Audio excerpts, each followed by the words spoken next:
Welcome to our breakdown of the SRA's FLK2 sample questions. We are starting right now. I have reduced myself to the rather unkempt little Greek man in the corner, and we can see the questions on the screen.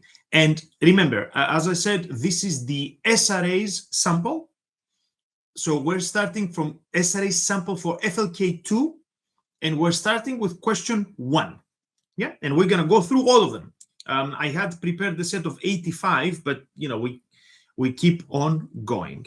I've also made the MCQ test bank that you guys can try on my website, but unfortunately this only has the FLK1 questions so far. I've put 30 questions and I think they're all FLK1. When I add the FLK2 ones, I'll let you know. It's work in progress. Right, question 1. A burglary takes place at the jewelry shop in the early hours of the morning.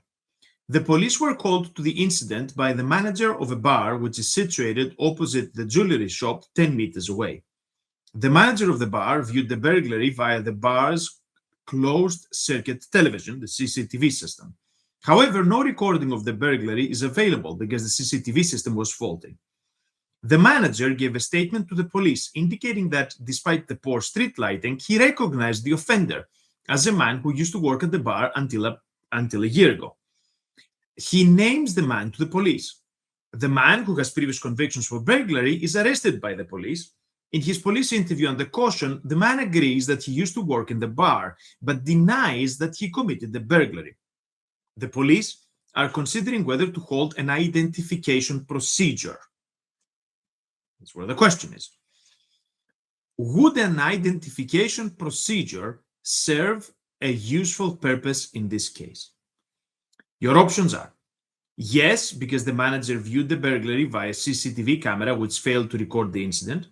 No, because the man is known to the manager. Yes, because the man is known to the police.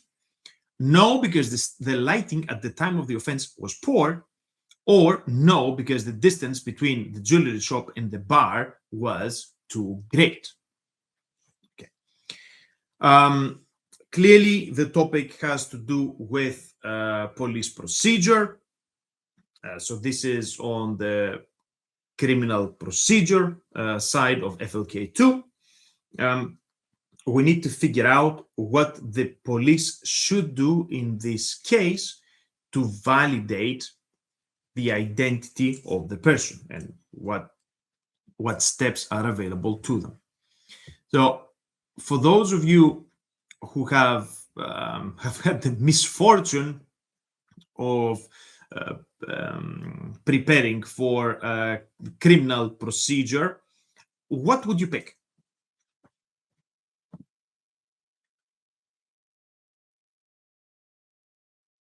Is it 1, is it 2, is it 3, or is it 4?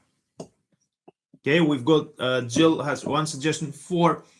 By the way, apologies if I'm mispronouncing or guessing your names wrong. I'm trying to work out what everybody's name is from the handles, which is not necessarily the easiest job in the world. Plus, I suck at names.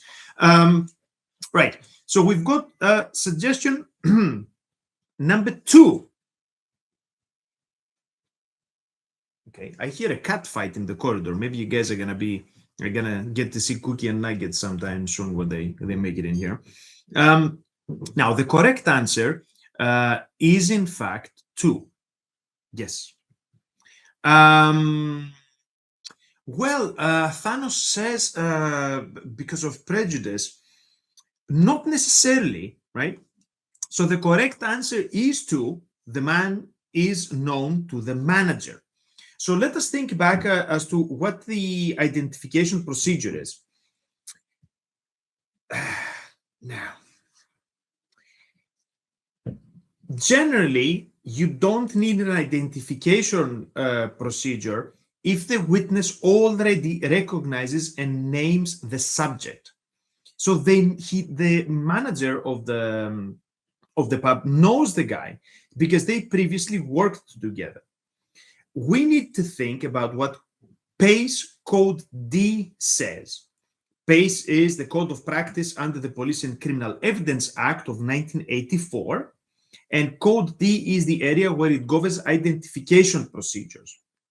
Now, these are the rules that the police must follow when they're trying to identify a subject.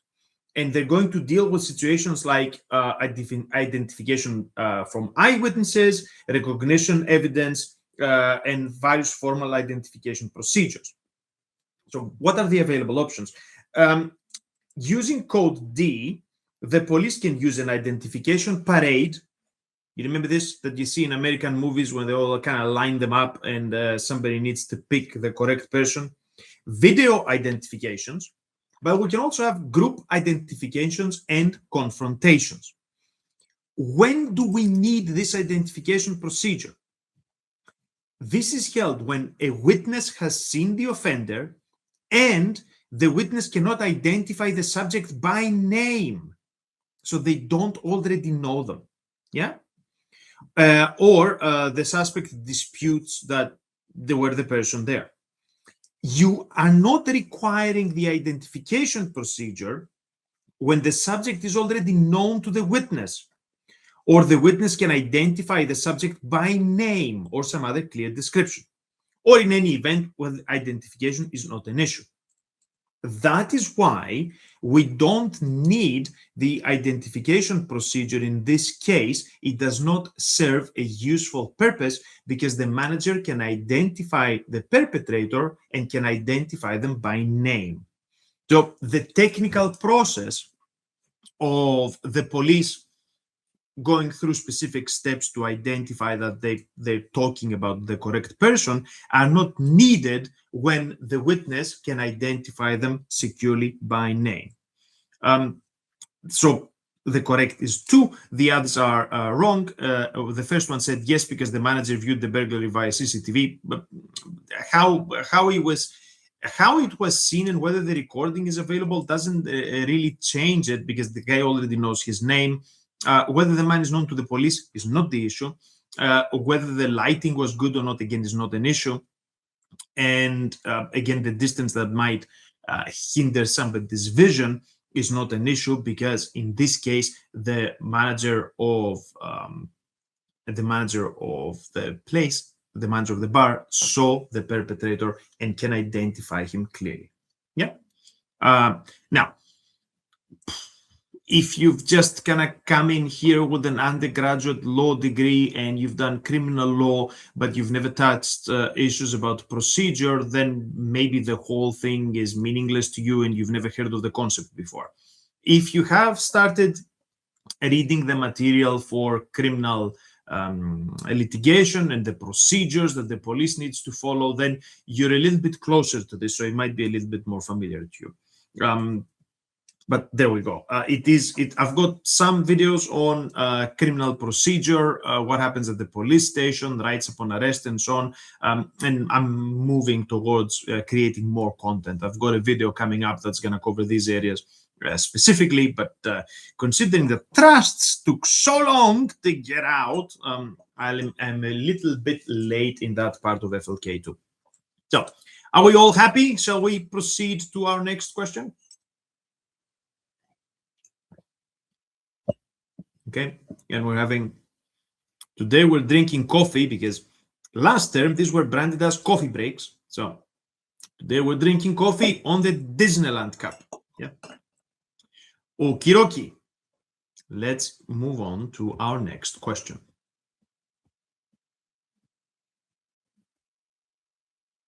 Righty. Now, question 2. A man was convicted in the magistrate's court of theft 4 months ago. He received the suspended sentence order of 6 months custody. The operational period of the suspended sentence is 12 months. A requirement to complete 80 hours of unpaid work was attached to the suspended sentence order, and the man has already completed the unpaid work.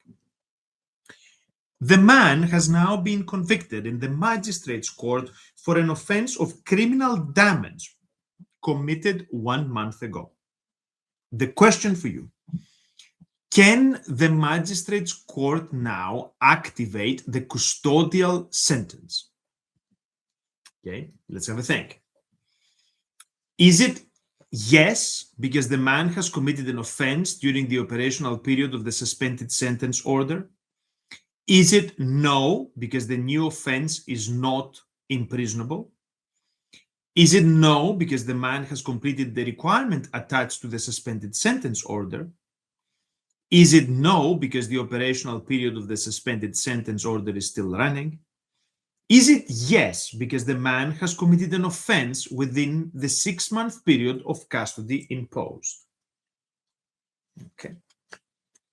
Can I have some suggestions in the chat as to what might be the correct answer? Yeah. So we've got 1, 2, 3, 4, and 5. Hopefully I'm still coming through okay. I'm seeing a bit of lag on my screen. But, you know, if in any event, if the audio is coming through clearly, then we're still okay. Okay, Thanos is suggesting 1. Jill is suggesting 5. Okay.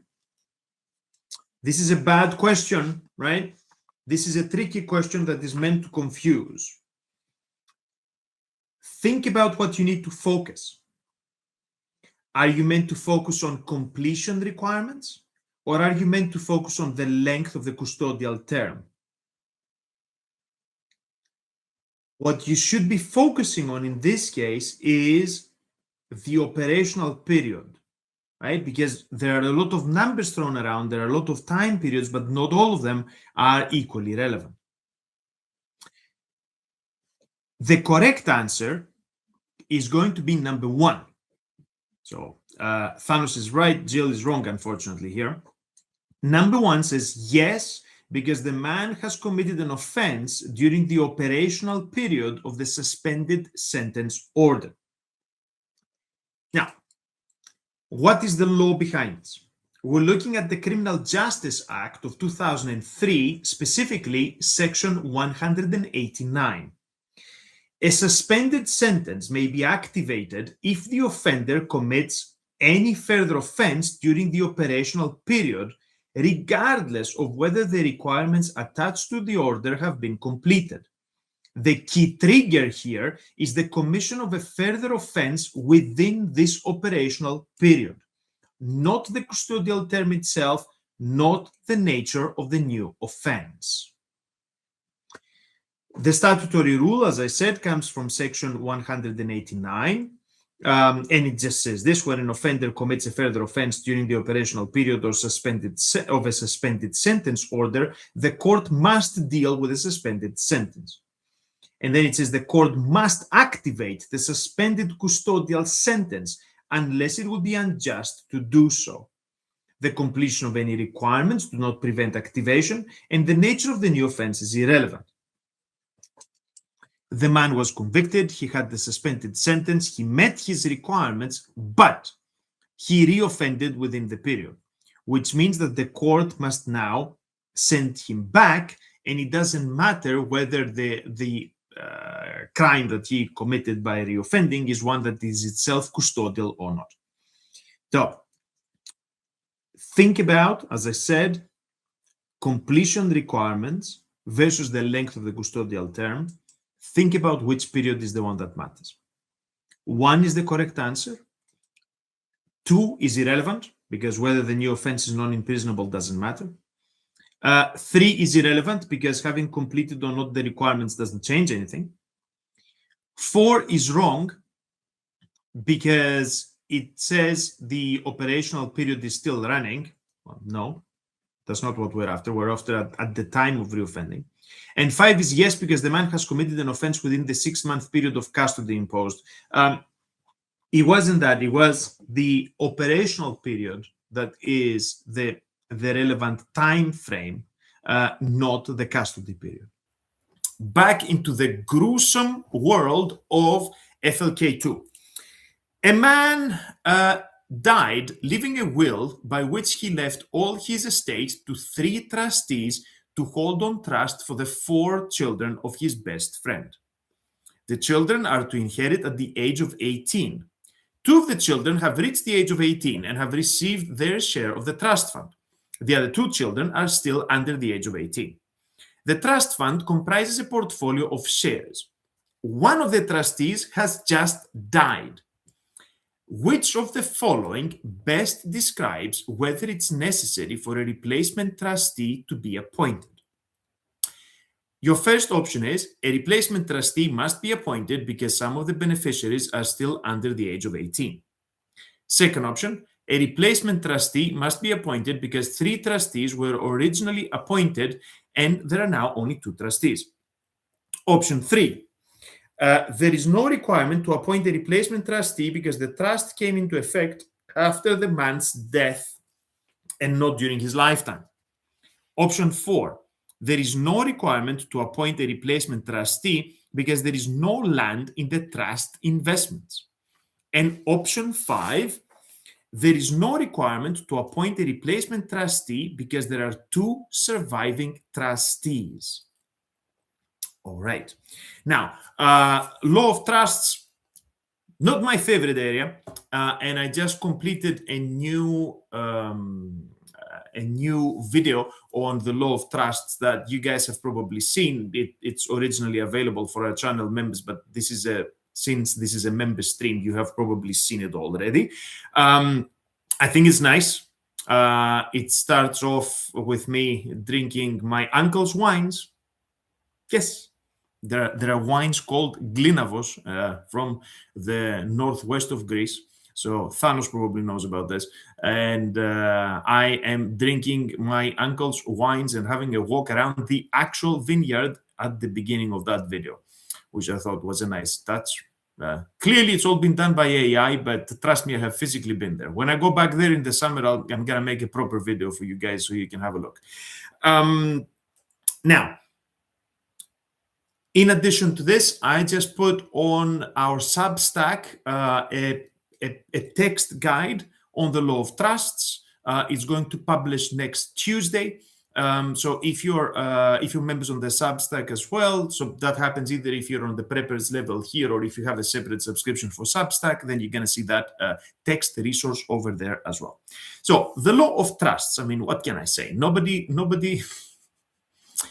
many people come around, tell you how excited they are about trusts. And it is complicated and rather unfamiliar. But if you have done an undergraduate law degree in England, then you have inevitably gone through the law of trusts. So even if it's a bit weird, you will have done equity and trusts at uni, so at least you've got some level of familiarity with it. Now, from the people that we've got watching us live, and thank you very much, guys, for watching live, do we have a suggestion as to what would be the right answer? So out of the 5 options that we have available, which one would you say is the correct answer? Let me see if I can find a way to make this slightly more full screen. Nope, that's probably not. Let me see if that made it a bit better because a little bit of it was cut off. Maybe that is a little bit better. Okay, Thanos says 5. Yes, I will agree. There is no, 5 says there is no requirement to appoint a replacement trustee because there are 2 surviving trustees. Now, why is this happening? Under the Trustee Act of 1925, we have one key rule. The key rule is that the trust may continue provided there are at least 2 trustees unless the trust instrument itself provides otherwise and requires more. Section 36 of the Trustee Act allows the appointment of a replacement trustee when one of them dies, but it does not require it unless it is in the trust documentation. There is no general rule that the number of trustees must remain the same as the ones originally appointed. And the presence of beneficiaries that are not yet of age, that are minors, does not itself require the appointment of an additional trustee. The fact that the trust assets are shares is also important. It is personal property, not land. Therefore, the requirements are a little bit less. So there is no statutory requirement for a minimum number of trustees beyond one when the trust assets are not a real property. So normally they prefer 2 trustees for obvious reasons, but there's no legal requirement that you should have more than one unless this is in the documentation. So we've got 2 surviving trustees in this case, only one of them has died. It means that the trust can validly continue. So the other options are wrong. The first one is talking about the age of the beneficiaries. The fact that they're minors does not automatically trigger a requirement for an extra trustee. 2 is wrong because there is no rule that the original number must be maintained. 3 is wrong because whether the trust arises on death or while somebody is alive is not relevant to the question. And 4 is about land. Land would trigger stricter rules, but we don't really have a resulting requirement to appoint an additional trustee on the facts of this question. So the correct answer is, in fact, 5. The trust is fine and can continue with the one surviving trustee. Okay. Now, if you're expecting a question on something kind of fun, and you're not going to get it because this is FLK2. Oh, man, there we go. I keep on scrolling. So let's see if I can catch, that's it. Question 4. So none. No fun stuff. No company law, no business law, no contract, no tort even. Yes? Not even criminal law, the basics in FLK2. It's only the nasty stuff. Now, why did they split it that way? I don't know. But it is possible to set different components of the FLK, but that's a discussion for another day. We are never preparing for an examination with the prospect of failure in our minds. We're always preparing for an examination with the prospect of success. Now, if something goes wrong, we can figure out what to do about it later. What we're focusing on is passing the first time around. Question 4. A man died a month ago, leaving a will by which he appointed his friend as the sole executor. The executor has not yet applied for a grant of probate. He wishes to protect himself against claims of unknown creditors and has decided to place advertisements in the London Gazette, a newspaper circulating in the district in which any land forming part of the estate is situated, and any other newspaper or publication he considers might be appropriate. Which of the following best describes how the executor can protect himself against claims from unknown creditors through advertising as above? You've got 5 options as usual. 1, he should place the advertisements and must wait for 2 months from the date of the grant of probate before distributing the estate. 2, he should place the advertisements and must wait for 2 months from the date of the advertisements before distributing the estate. 3, he should place the advertisements and must wait for 2 months from the date of death before distributing the estate. 4, he should place the advertisements but must wait for 2 months from the date of death before doing so. 5, he should place the advertisements but must wait for 2 months before the date of the grant of probate before doing so. What a horrible question, okay? One of the key challenges that we've got for the SQE is not only that it tests us on things that we might not have perfect knowledge about, but it makes things worse by having very wordy questions and very wordy possible answers that are taking a great deal of time. And remember that the time constraint is very significant. You've got less than 2 minutes per question. So you need to digest both the scenario that is given to you there and then read all these fairly repetitive possible options and try and work out which one is the best possible one and why the others might be wrong and what is missing or misstated in them. And the ones that have got this pattern, that is the same thing again and again and again and again, they can be super confusing because they test your ability to pick out a small word that is placed or a small reference that is placed within this repetitive structure that actually makes the difference between one and the other.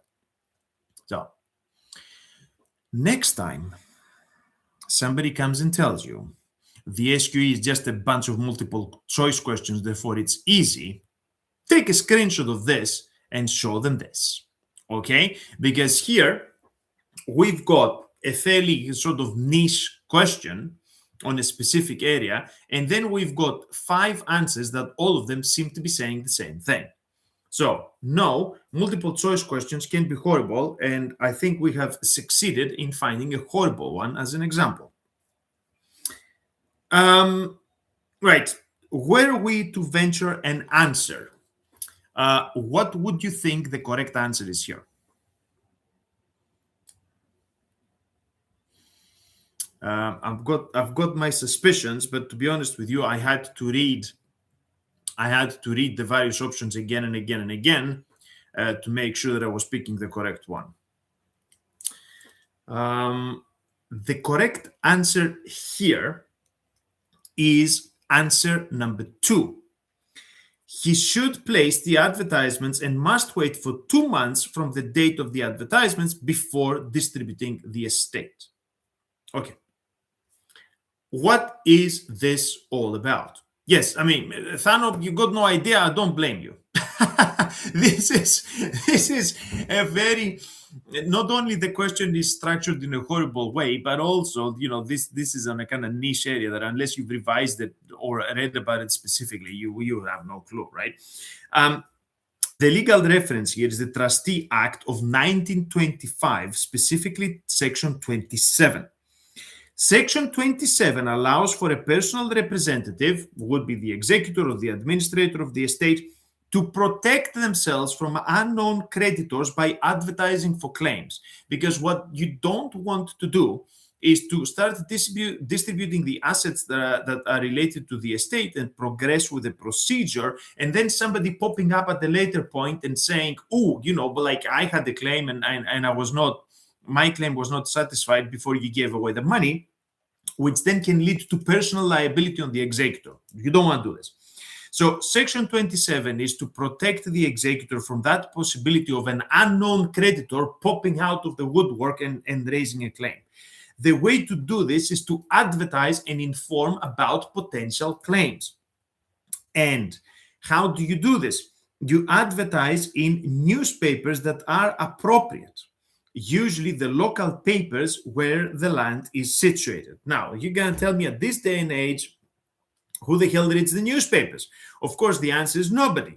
But remember that these are legal requirements that are placed in the Trustee Act of 1925, at which time they didn't have blue sky. So people still read the newspapers.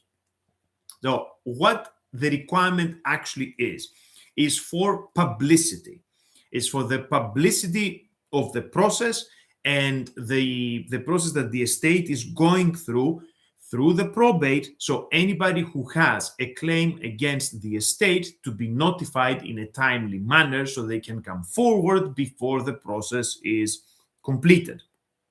The legal response to this is to do it by putting public-facing notifications. Since newspapers still exist and local newspapers still exist, it doesn't matter whether they're in print or digital form. This is the avenue through which an executor can inform the public and raise any prospective claimants out of the public. But how much time are you supposed to give people once you put the ad up? You must wait 2 months from the date of the ad. And this is what collapses the rest of the options here and renders them as incorrect. Now, you have 2 months from the date of the ad. And if after that 2-month period nobody has come forward, then you can distribute the estate and the executor will not be personally liable to anybody who has a claim because such a claim was not known at the relevant time. So the other options are wrong for this reason. The 2-month period does not run from the grant of probate. So question 1 and option 1 and option 5 are wrong. It runs from the date of the ad. Also, the death of the person is irrelevant for the protection under Section 27. Therefore, option 3 and option 4 are also wrong. So the statute here is clear. The clock runs from the date of the advertisements, not the date of the death or the probate. So if you can try and remember this, keep in mind, this is the 1925 Act, the Trustee Act. Think about Section 27 and then think advertisement, 2 months, and then safe for distribution. That's the sort of thing that perhaps can help you remember. Now, if you don't remember it from the text, perhaps you're going to remember it from this live stream and go, if it would be fun if it comes across in the exam and you kind of go, isn't this what Yannis was like really annoyed about? You know, that horrible question about the ads, how long was it? So, yeah, maybe watching these live streams is going to come in handy when you guys are actually in there on your lonesome in the exam hall. Okay, shall we move on to our next question? Question 5. I found a way to change the screen. Lovely. Yeah, I did not think this through. New computer without anything uploaded, because this is also a brand new computer. So, you know what? There's a nice question for you guys. Are you Mac users or are you Windows users? I am not a Mac user because, you know, when the channel grows up and I can afford it, I'm going to buy myself a MacBook, but I'm not quite there yet.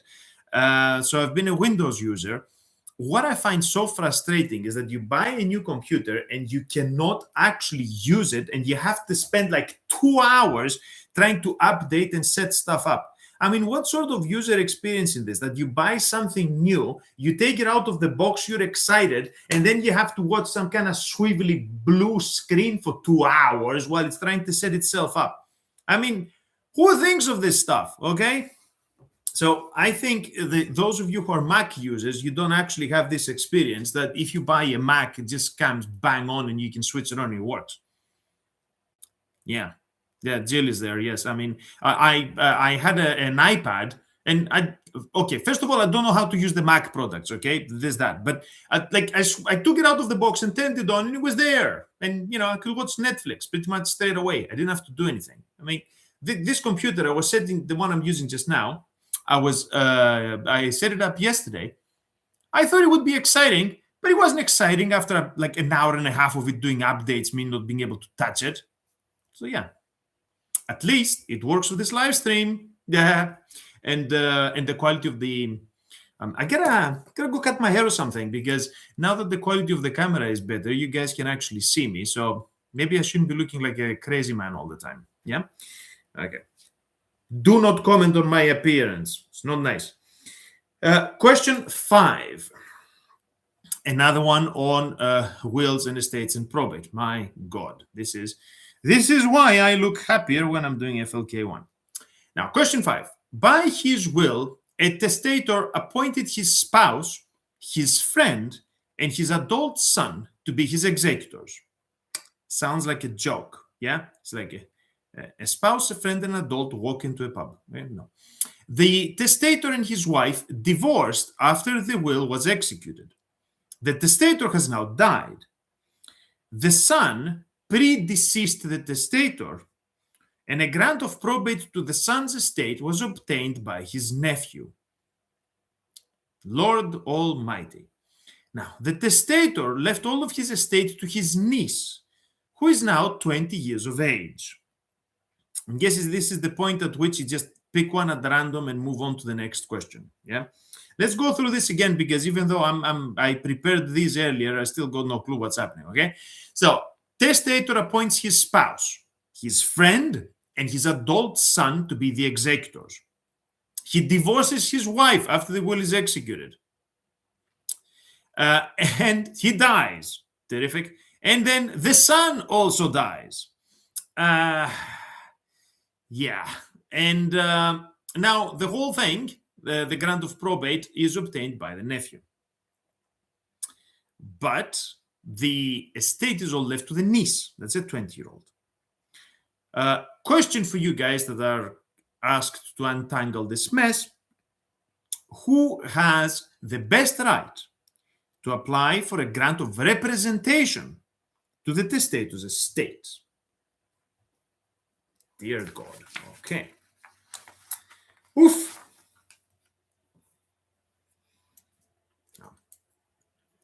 A grant of representation. Yeah. Any ideas? I'm sure none of us know what's going on here, so feel free to venture a guess. Man, I really cannot believe my undergraduate students who kind of voluntarily take wills and estates as a module. Okay, we've got a vote for number 4. In fact, you are correct. Well done. Option 4 is the correct one. The testator's friend only. Okay, let's unpack this for a while. What would be the effect of divorce? First of all, under the Wills Act of 1837, divorce causes the former spouse to be treated as having predeceased the testator for the purposes of any appointments as executor, unless, of course, the will expressly provides otherwise.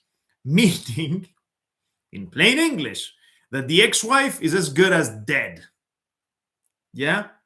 Man, I should have started my, I still have to do wills and probate, don't I?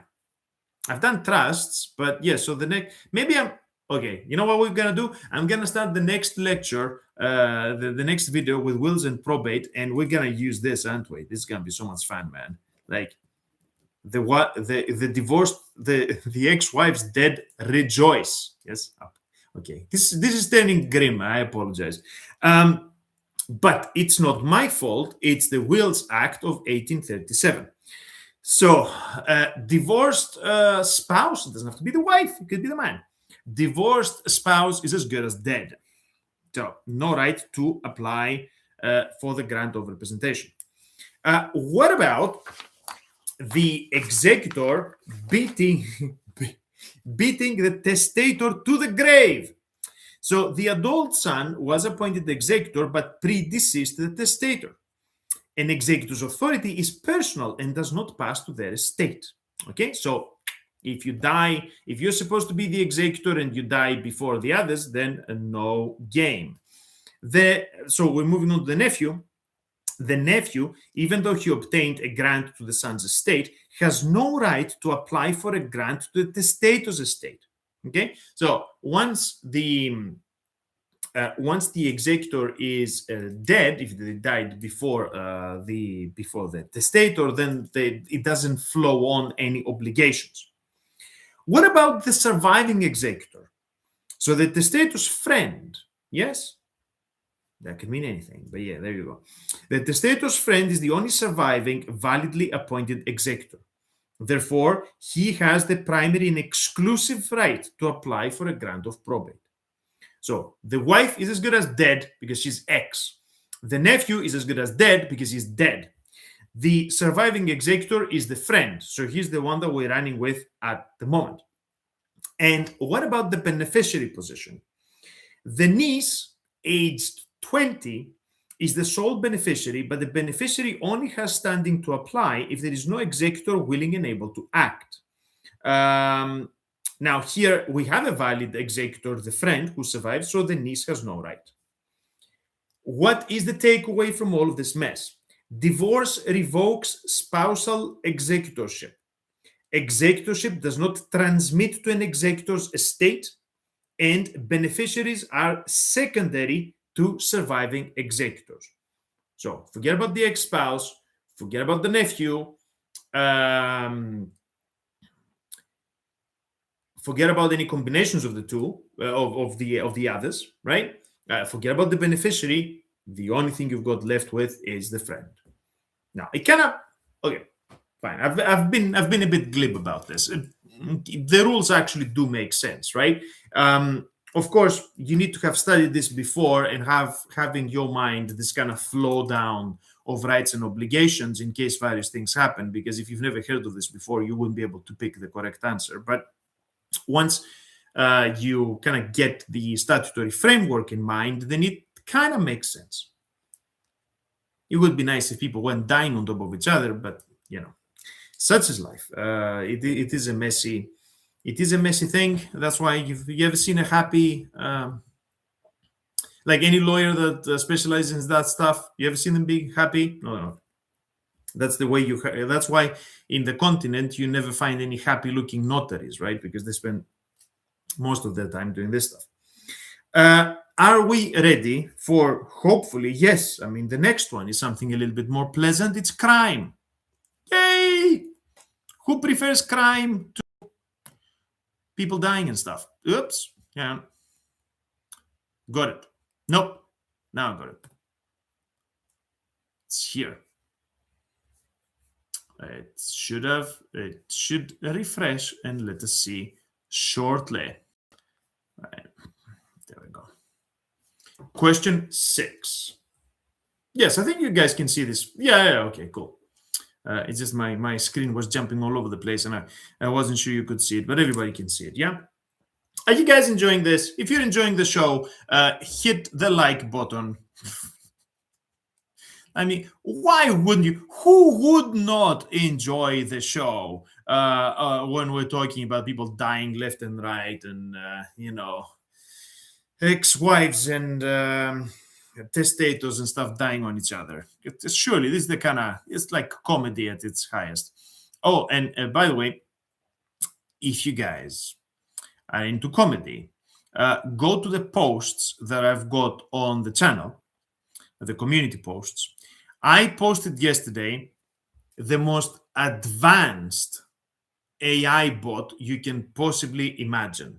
You guys know that the companies are striving for AGI, which is artificial general intelligence. I have achieved something better. I have achieved artificial Greek intelligence. So I launched my own GPT, which is called Yaya GPT. Hang on. Let me write this for you.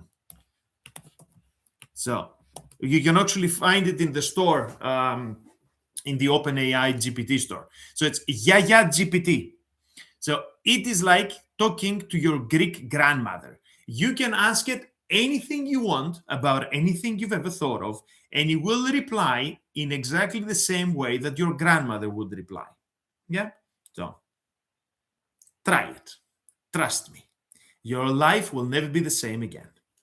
And you can even ask it for SQE prep. It's just going to give you SQE advice in the style of your grandma. That could be something. Right. So, yeah, I was very pleased with myself that I managed to get it to work. And it is loosely based on my mother, but don't tell her. I can tell you this because this is a member stream and my mom's not a member so far as I know. So, but I'm trying not to tell her just in case she gets pissed about it and then I get in trouble, okay? So it's stuff my mom says. Question 6.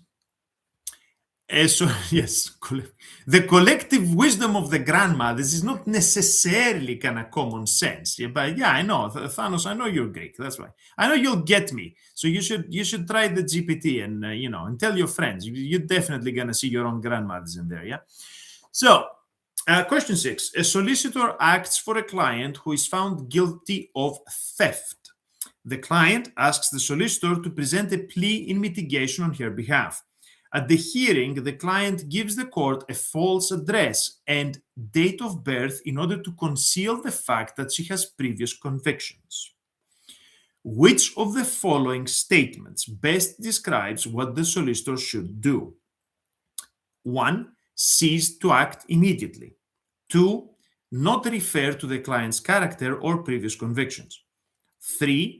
Immediately correct the information about the client's address and date of birth without further reference to the client. 4.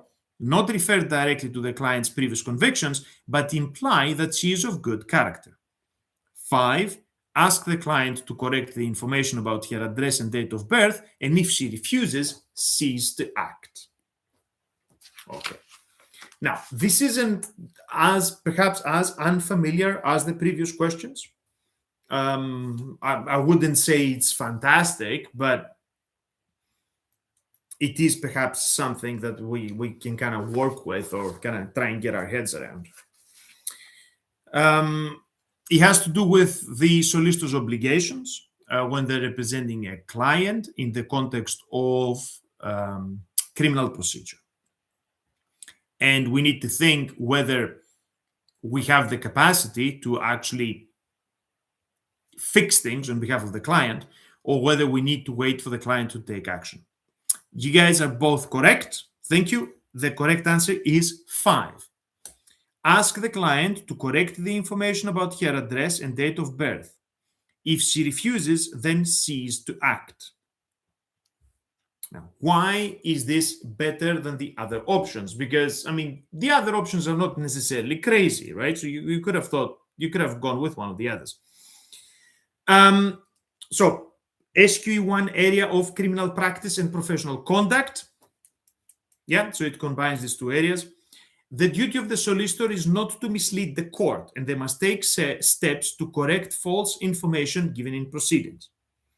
Giving a false address and date of birth to conceal previous convictions amounts to misleading the court, so definitely not good.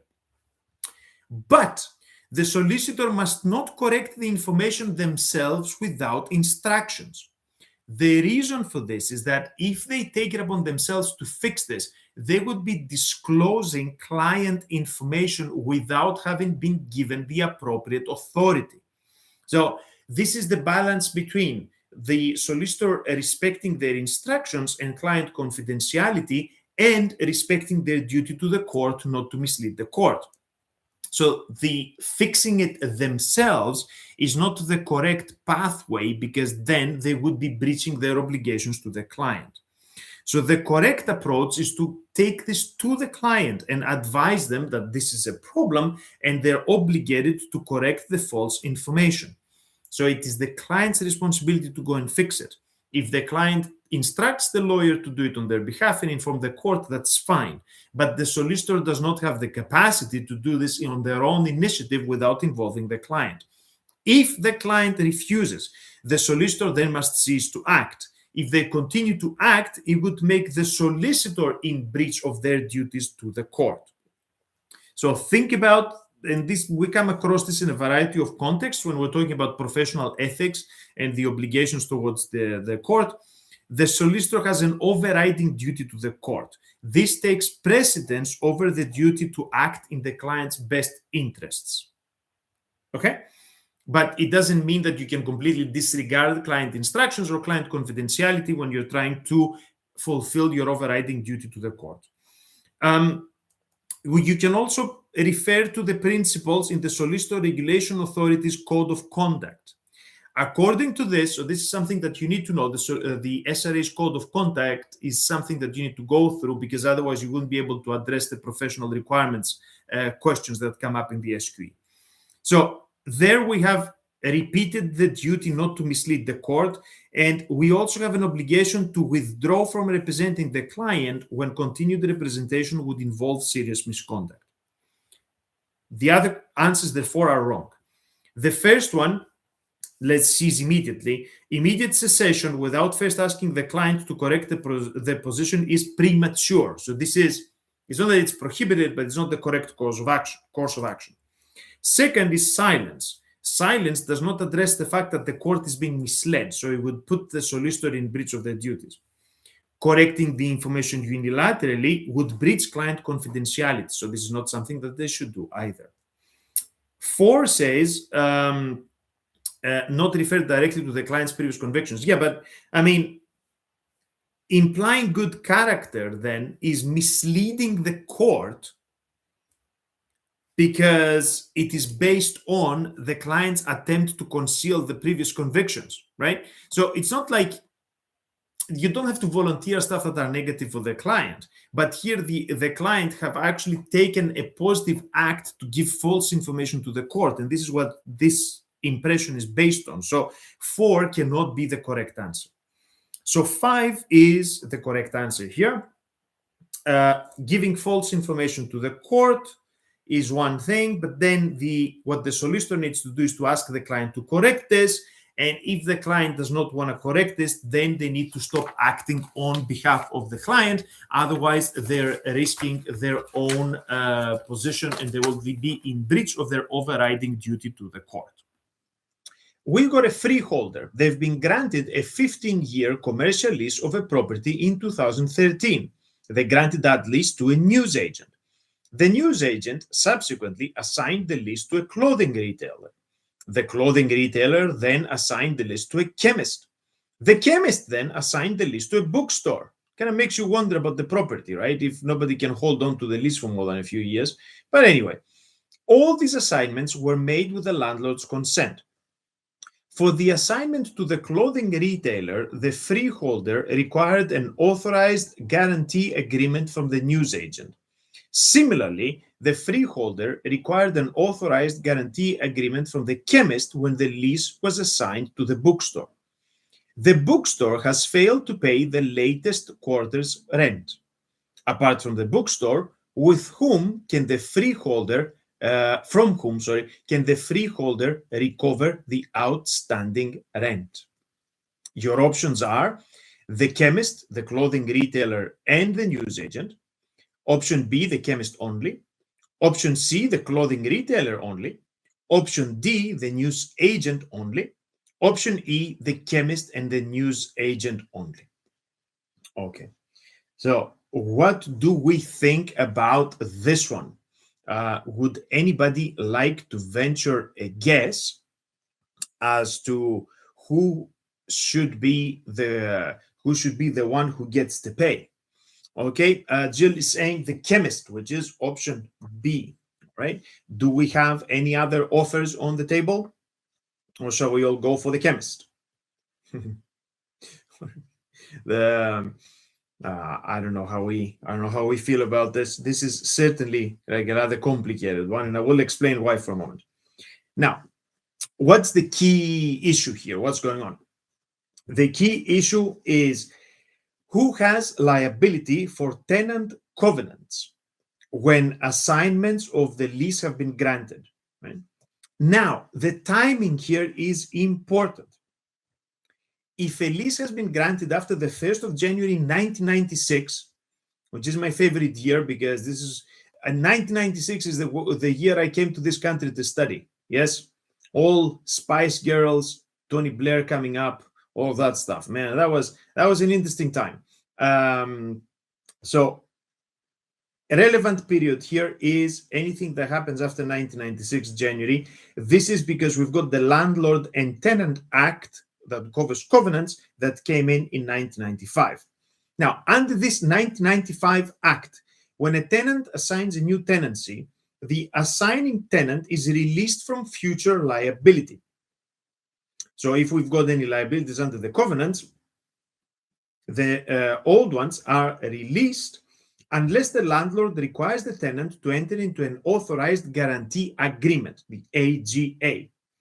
Now, this is permitted. Have a look at Section 16 of the Landlord and Tenant Covenants Act of 1995. An AGA allows the landlord to require the outgoing tenant to guarantee the obligations of their immediate assignee only. The guarantor's liability does not extend beyond that assignee. And this ends once the assignee assigns the lease onward, right? So what should we know about this?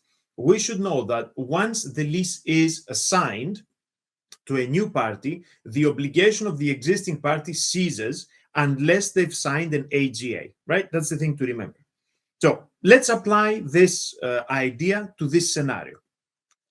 Because we seem to have, in the chat, we seem to have a disagreement between B and E, okay? So let's try and figure out which one's the correct one. Right, so, but be careful with this, right? Because once you assign, the prior person is released, and it's between the new assignee and the landlord, unless they've got this AGA. Between the newsagent and the clothing retailer, right? The landlord required an AGA from the newsagent. The newsagent therefore guaranteed the clothing retailer's obligations only, right? When we went from the clothing retailer to the chemist, no AGA was required from the clothing retailer. Therefore, under the 95 Act, the clothing retailer is released from liability on this assignment. So it breaks the chain that we have. When we go from the chemist to the bookstore, the landlord required an AGA from the chemist, and the chemist guaranteed the bookstore's obligations. So we've got the chain beginning again. So who becomes responsible for the unpaid rent? The bookstore is the current tenant, so is the one with the original obligation. In addition, the chemist is liable under the AGA because they were guaranteeing the obligations of the bookstore. The newsagent was only guaranteeing the clothing retailer. So when the clothing retailer assigned to the chemist, the clothing retailer was released and the newsagent's AGA came to an end. So the conclusion is that the landlord can recover the unpaid rent only from the chemist if the bookstore fails to pay. So what we've got is, we're talking about a more recent tenancy, right? Because this is 2013, so the new rules apply. If everybody signs an AGA, then the links continue between the obligations of the parties. If some of them do not sign an AGA, then that breaks the link to any previous tenants, and the obligation is only between the current tenant and the one immediately before they had the AGA. Now, this was actually the intention of the legislation. They wanted to break this endless chains of liability going backwards to historical tenants. So we need to pay attention to what the scenario says as to who has an AGA and who does not. The first option A is incorrect because the clothing retailer and the newsagent were released when the clothing retailer assigned the lease. Option C is wrong because the clothing retailer was released on assignment and gave no AGA. Option D is wrong because the newsagent's AGA ended with when the clothing retailer assigned the lease.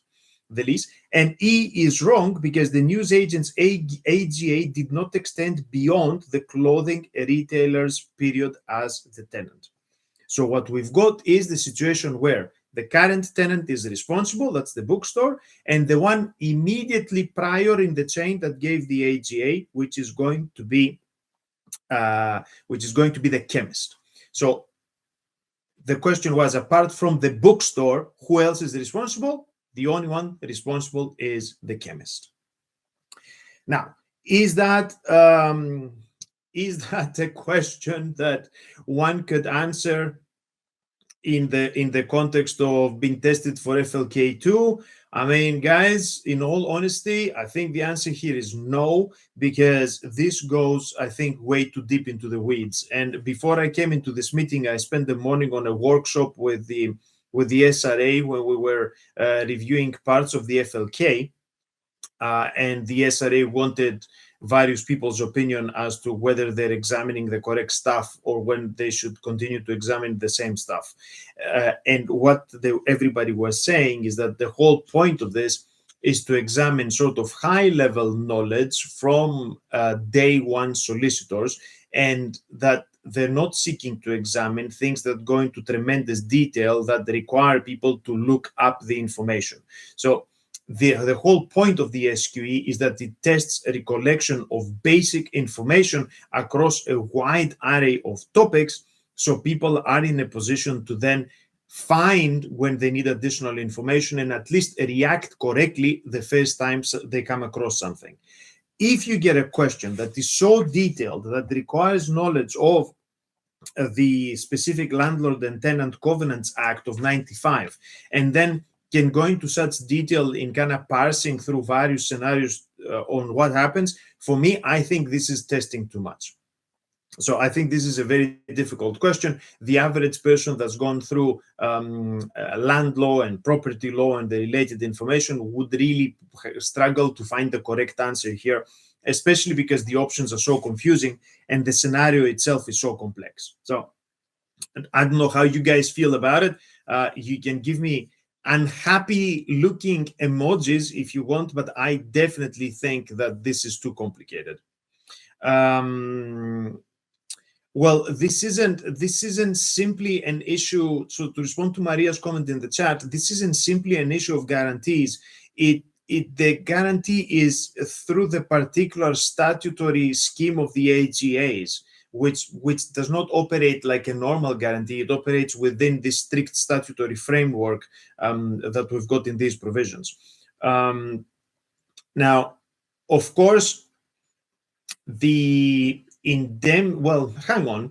The guarantee, I think I disagree with you. I think the guarantee is a secondary obligation. The indemnity is a primary one. So this is not for this particular question. This is generally in the law. Guarantees act as a secondary obligation, and their obligation kicks in when the primary debtor refuses or is unable to pay. And indemnity is the one that is a primary independent obligation. So we can come back to this when we come across a relevant question, but I think this is the situation. But for this particular type of guarantee, the AGA, you wouldn't be able to simply figure out what's going on the basis of your general understanding of the law. You would need to go to the specific provisions that you have in the sections that are there. So I'm not, as I said, I'm not the friendliest person to FLK2, and certainly I think this question is complex. But thank you guys for bearing with me and trying to figure out what's going on, and we will do it. So question 8. We are going to attempt right now. So I'm starting again from the beginning. A solicitor acting for a tenant of business premises in connection with an application for the grant of a new tenancy following service by the tenant of a request under Section 26 of the Landlord and Tenant Act of 1954. Although the landlord is not opposing the grant of the new tenancy, the tenant is concerned that they will not reach agreement on the terms of the new tenancy. So the solicitor advises the tenant that in default of agreement, the court has the power to order the grant of a new tenancy for a new duration. The tenant has asked for clarification on the extent of the court's powers. If the landlord and tenant do not agree on the terms of the new tenancy, what order can the court make? Okay, so your options are A, the court can only order the grant of a new tenancy on the same terms as the existing tenancy. B, the court can only order the grant of a new tenancy on the same terms as the existing tenancy except with regard to rent. C, the court can only order the grant of a new tenancy on the same terms as the existing tenancy for a term not exceeding 15 years. D, the court can only order the grant of a new tenancy on such terms as it determines under the 1954 Act for a term not exceeding 15 years. E, the court can only order the grant of a new tenancy on the same terms as the existing tenancy and contracted out of the 1954 Act. Okay, now, what do we think about all this? Thanos is suggesting D. Okay.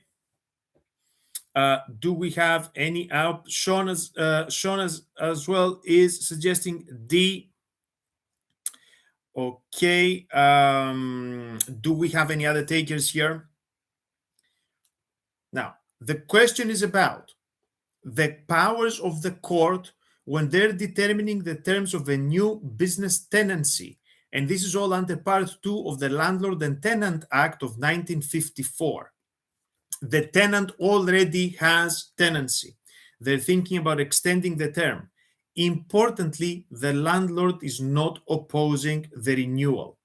Yeah. So you guys are opting for D. D says the court can only order the grant of a new tenancy on such terms as it determines under the 1954 Act for a term not exceeding 15 years. You are correct. This is the correct answer here. So this is in the situation where everybody wants to do it, but there is disagreement as to the terms and conditions. So the parties have got difficulty reaching agreement on the terms, but they agree in principle that they want to extend the tenancy. This gives the Landlord and Tenant Act gives the court the power to intervene in these cases. Section 35 helps the court determine the terms of the new tenancy. Section 33 helps the court determine the duration of the new tenancy. Now, importantly, the court is not limited to repeating the terms of the existing tenancy. It can change them. It can include provisions on repair, on user restrictions. It can include a rent review provisions, so the price does not need to stay the same. It can deal with other types of restrictions, other terms of the lease. The court generally will have regard to the current tenancy terms and any modern leasing practice in case things have changed fundamentally since the original tenancy, and will consider things to the extent that is reasonable. There is, however, a maximum duration, so the court does not have absolute discretion. There's an absolute duration. The new term cannot exceed 15 years. So, if we apply the rule to this situation, the landlord here is not opposing the new lease. They just cannot agree on the terms. The party then the court has discretion to help them do this so long as they stay within the 15-year limit. This explains why our other options are wrong. A says they can grant it on the same terms as the existing tenancy. That's wrong. They don't have to. B says they can change some terms, but they cannot change the rent. That's wrong. The court has got discretion over all types of terms, including the rent. C says same terms, but a maximum of 15 years. The court is not restricted to offering the same terms. They can vary.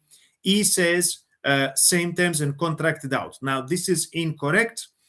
You cannot retrospectively contract out of the 1954 Act once the statutory renewal process has begun.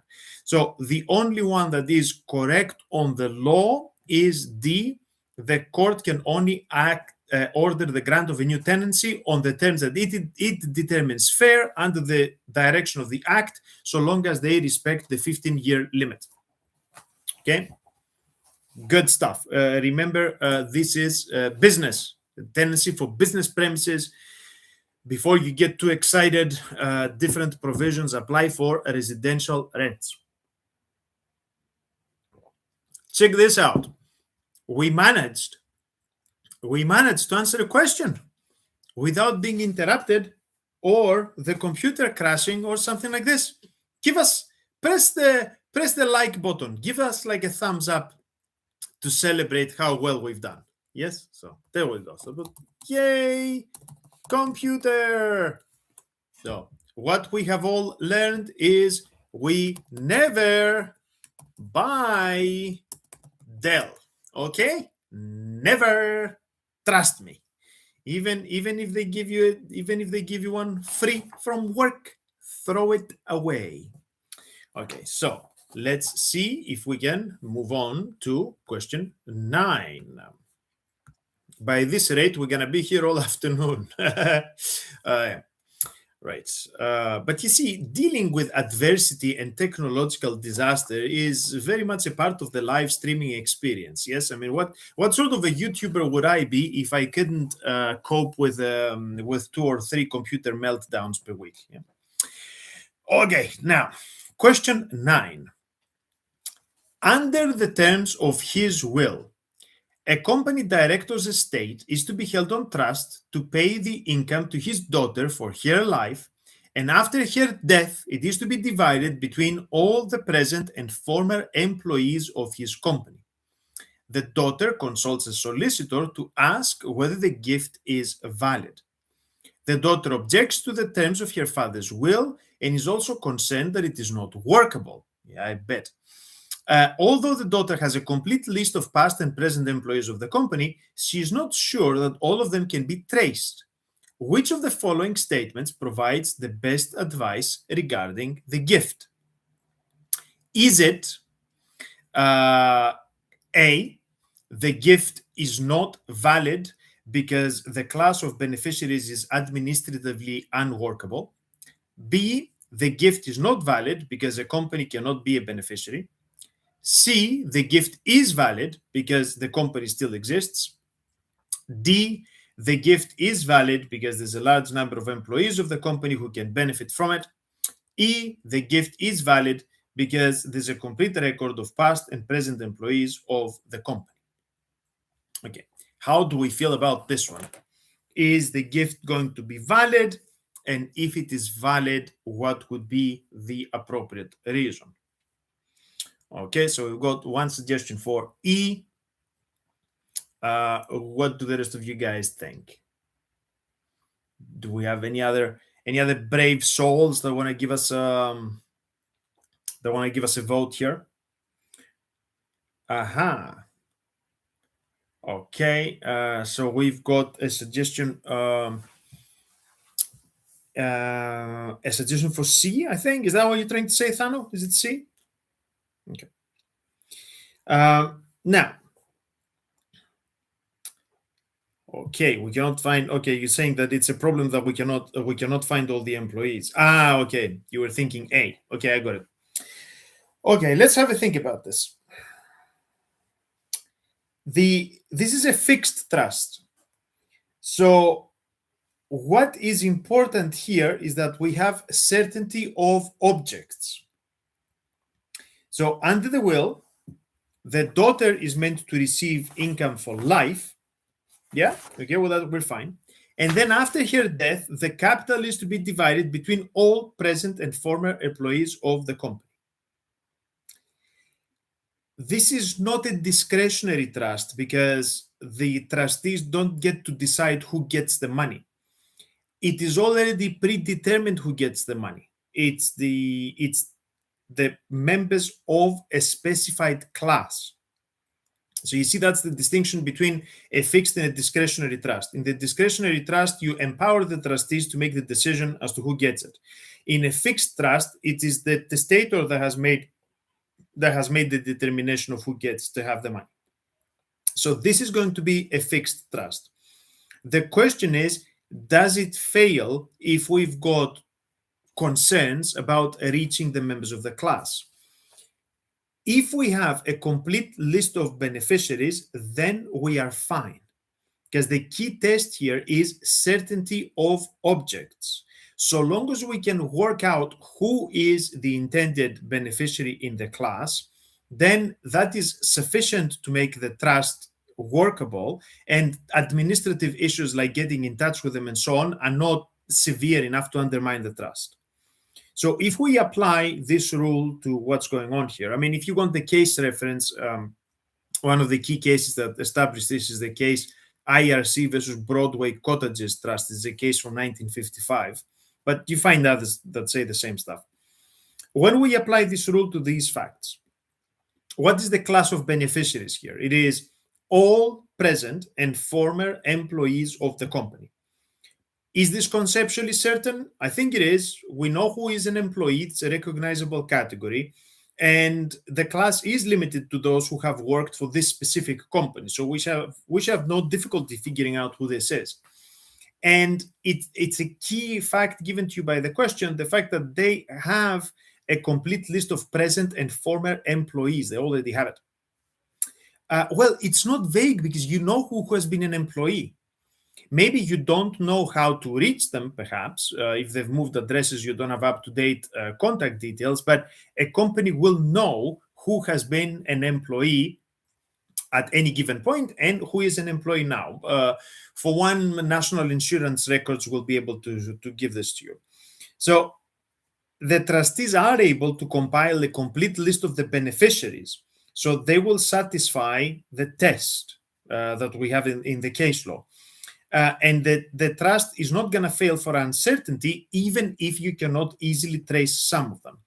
So what's going to happen is that they're going to hold the shares in trust for those beneficiaries till they've had the opportunity to locate them. Therefore, the gift contained in the trust remains valid.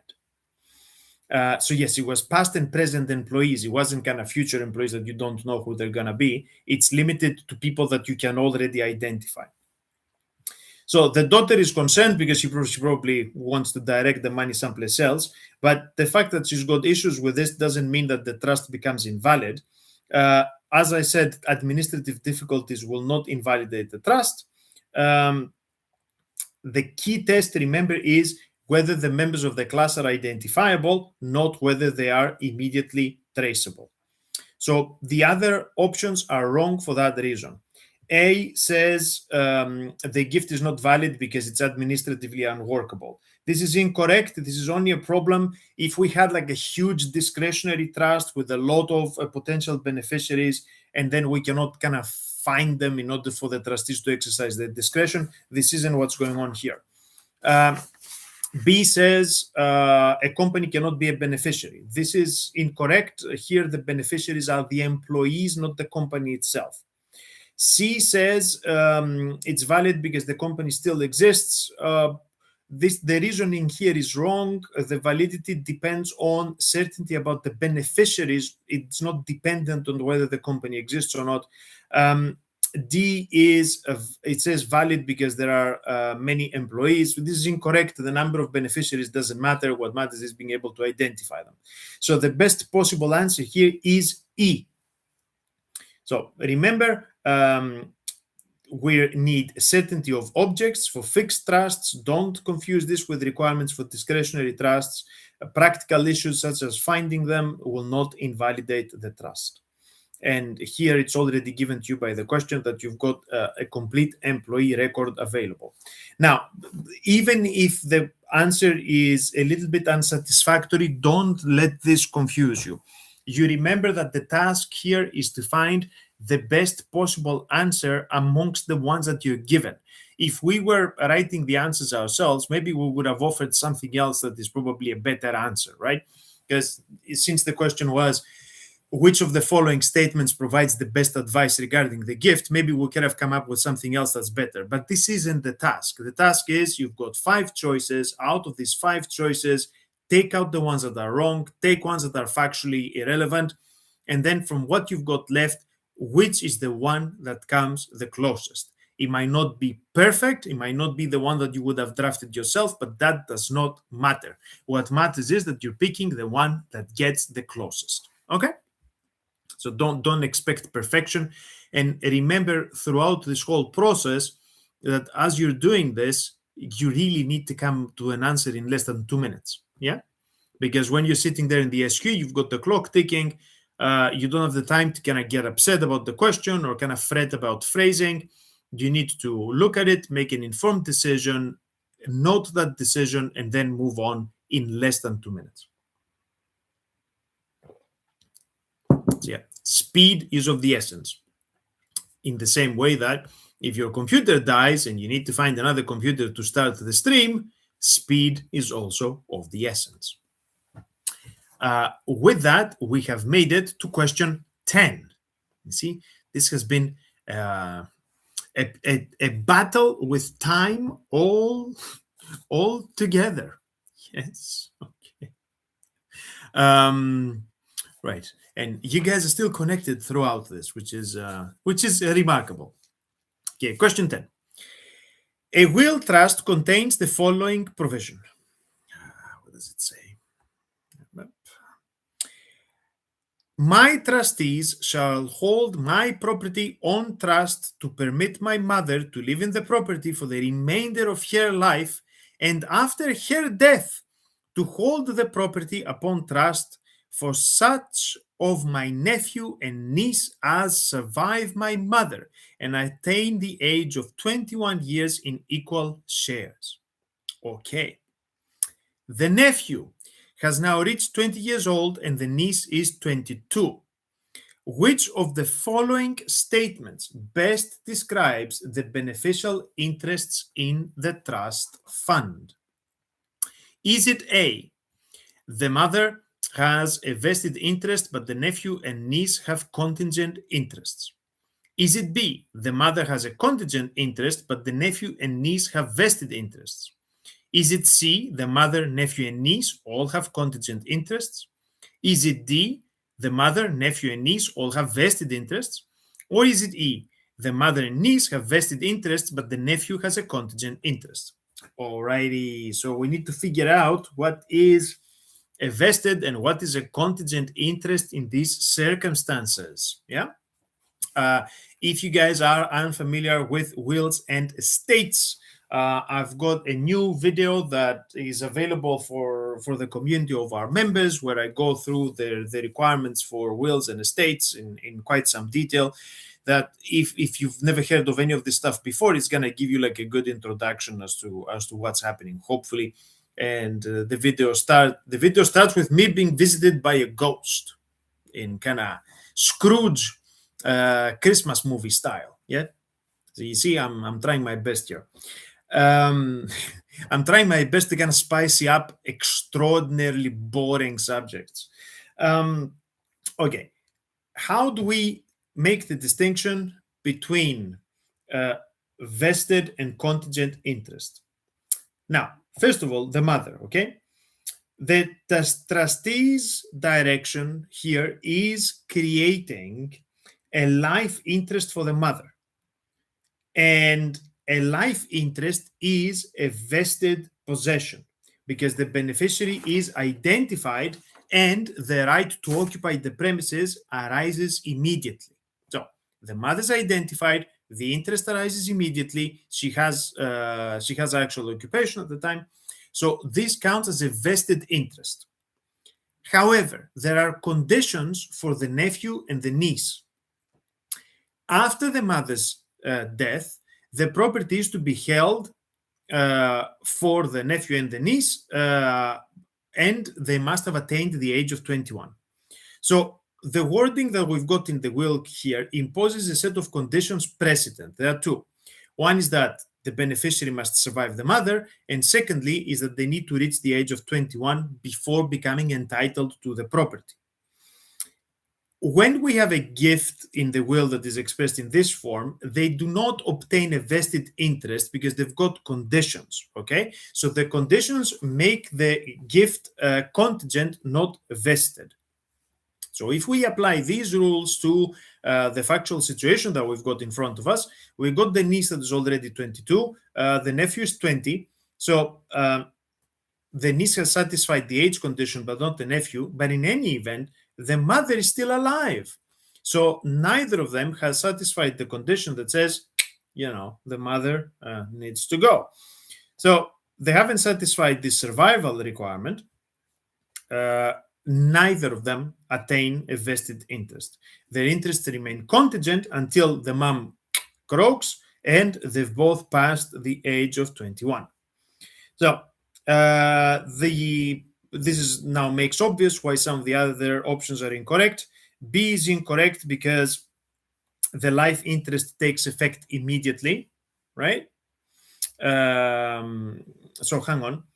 So the A is the correct one, right? So the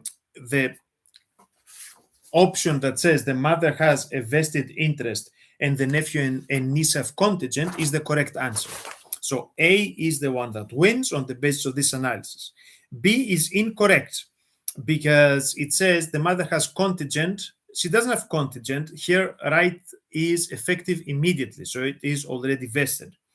C, that makes it all contingent, is incorrect. The mother has vested interest.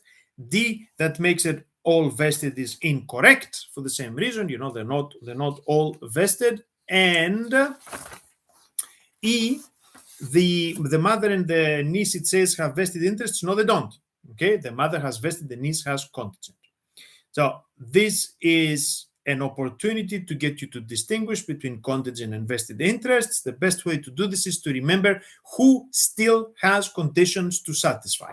If there are pending conditions to satisfy, the interest is contingent. So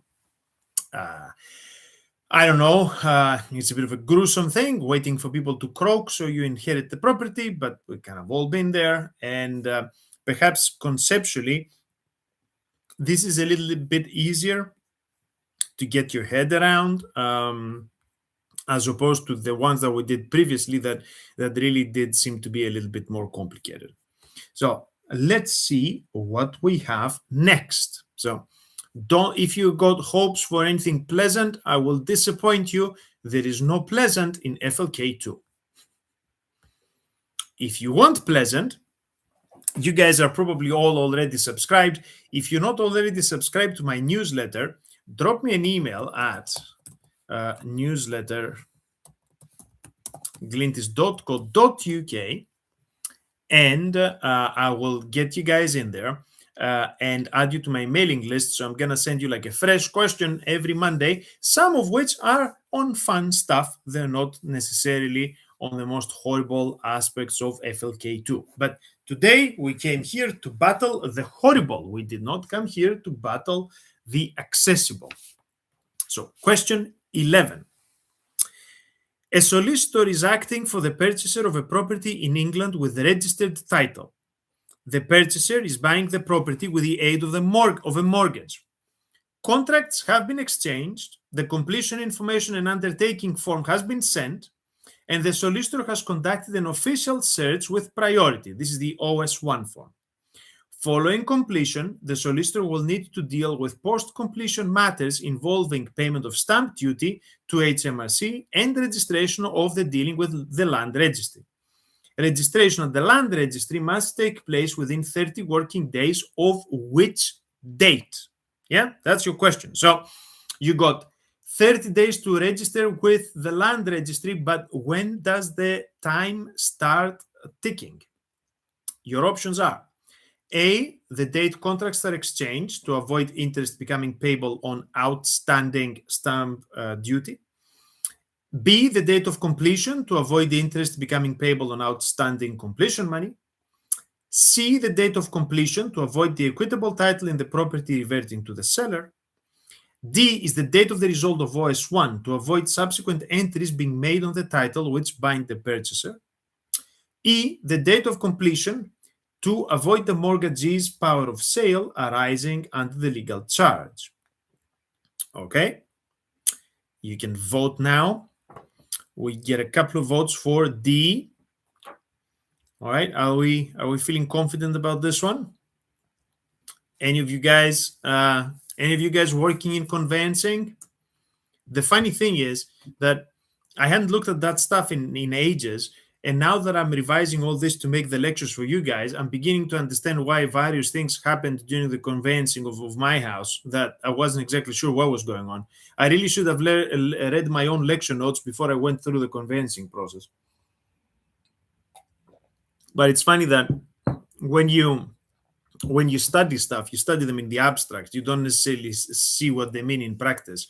When you come across them in practice, you kind of forget the sort of theoretical and legal background that obligates that certain thing happens at specific times. So it's fun. I've completed a couple of lectures on property law and practice lately that you're gonna find on the channel, and all this stuff came rushing back to me.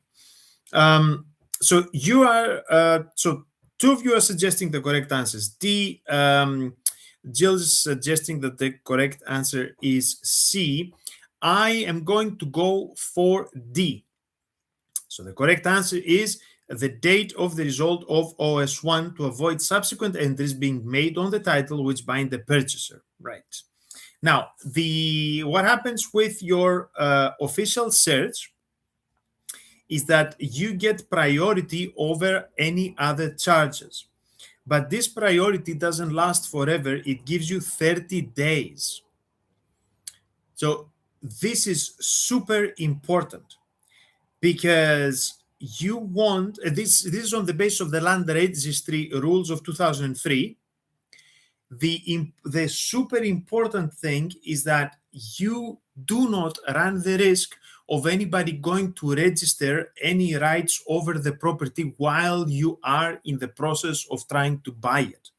So the OS1 search locks the registry at its current state for 30 days. And that's why it's important that there is no gap between exchange, no significant gap between exchange and completion. Because if there's a very big gap in completing the process and you go over the 31 days, you run the risk that somebody else might come in and register another mortgage or put some other incumbents on the property, and then you're stuck with it when you buy it. So, if the buyer submits the registration application within the 30-day period, he can be sure that the registry will be at the state that it was when they did the search and nothing else has come in between. Now, that way, no danger, as I said, of any additional charges, any transfers, any notice of restriction, any priority over the land or anything like this. These 30 days will run from the date of the search result, right? The other options are incorrect for that reason. It is not from the date of exchange of contracts, right? The stamp duty deadlines are linking to completion of the process, not exchange of contracts. B, that talks about the date of completion. Again, this is not correct. The priority does not run from completion, it runs from the search. C talks about completion date in order to prevent equitable title from reverting. This is incorrect. This is not why this is happening. E talks about the mortgagee's power of sale. This is incorrect. The lender's power to sell the property would come from the borrower's default. It does not come from issues of registration. So the correct answer that we've got here is D, the date of the result of the OS1 search. Right? So again, this is something that might seem kind of completely unfamiliar to you guys, but if you studied a little bit the property practice and the procedure around conveyancing transactions, then this will be okay. I'm guessing the aim of the question is to get you to confuse deadlines for stamp duty registration with the deadlines of priority for other registrations, and that's the kind of thing that can trip you up. But this is what should be happening here.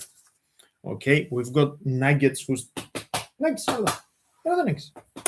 You guys want to see Nugs? Hello, Nugs. Hello.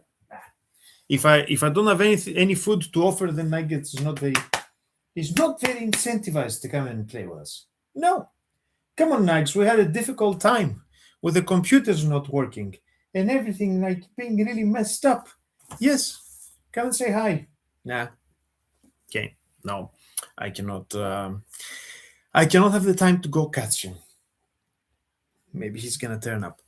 All right. So shall we move on to our final question for today, which is question 10. Yes, he is being very rude. What's he doing?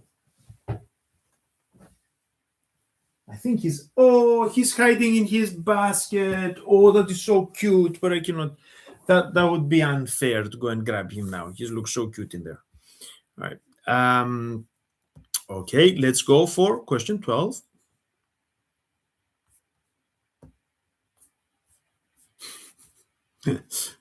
Poor Nugs. Yes. And I had Cookie here earlier, but she seems to have gone out. A client, question 12, okay? This is SRA sample for FLK2. A client has entered into a contract to sell her house. After exchange of contracts, the client seeks advice about whether she may keep the light fitting in the sitting room. This is held to the ceiling by 3 small screws and was made by the client's late father. The light fitting is not mentioned in the contract. Can the client remove the light fitting before completion? Okay. Now, your options are no, because the light fitting is likely to be a fixture due to the high degree of attachment. B says no, because the removal constitutes a breach of an implied term of the contract, as the room will be unlit when the new owners move in. C says no, because any item within the property is permanently part of the land and must not be removed. D says yes, because the light fitting is likely to be a chattel due to the slight degree of attachment. And E says yes, because any item with sentimental value is always removable. Aha. All right. How do we feel about this?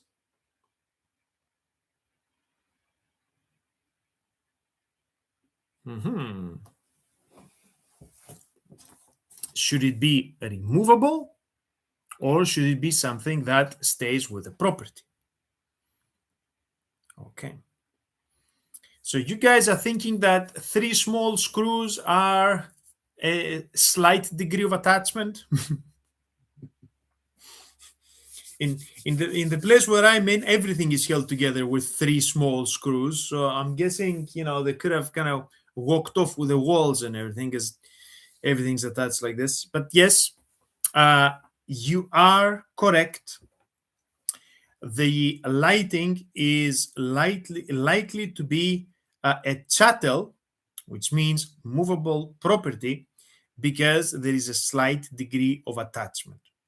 This is normally the test in being able to determine whether something is a fixture, which is part of the property, or whether it's a chattel, which means personal property. Fixtures pass with the land, whereas chattels remain the seller's property unless expressly included in the contract. The tests come from the old case of Holland versus Hodgson. Yep, exactly. Thanos is giving us the Greek version of all this. The test from Holland and Hodgson from 1872 has us look at the degree of annexation and the purpose of that annexation. So how firmly is the item attached to the land or the building, and why was it attached to begin with?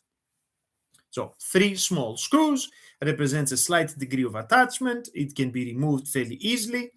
Then that leads to a conclusion that this is most likely a chattel, not a fixture. If they wanted to be specific about this, they should have mentioned it in the sale documentation. There is a form that you need to do that lists the items that come with the property, if they're not attached, if they're freestanding, if they're not attached or slightly attached. If it's not in there, then the seller can keep them. It looks like a decorative item, moreover, and it doesn't look like fundamental to the property. Now, for those reasons, the other possible answers are wrong. A says high degree of attachment. No, 3 little screws are not high degree of attachment. B says it would leave the room unlit. This is incorrect.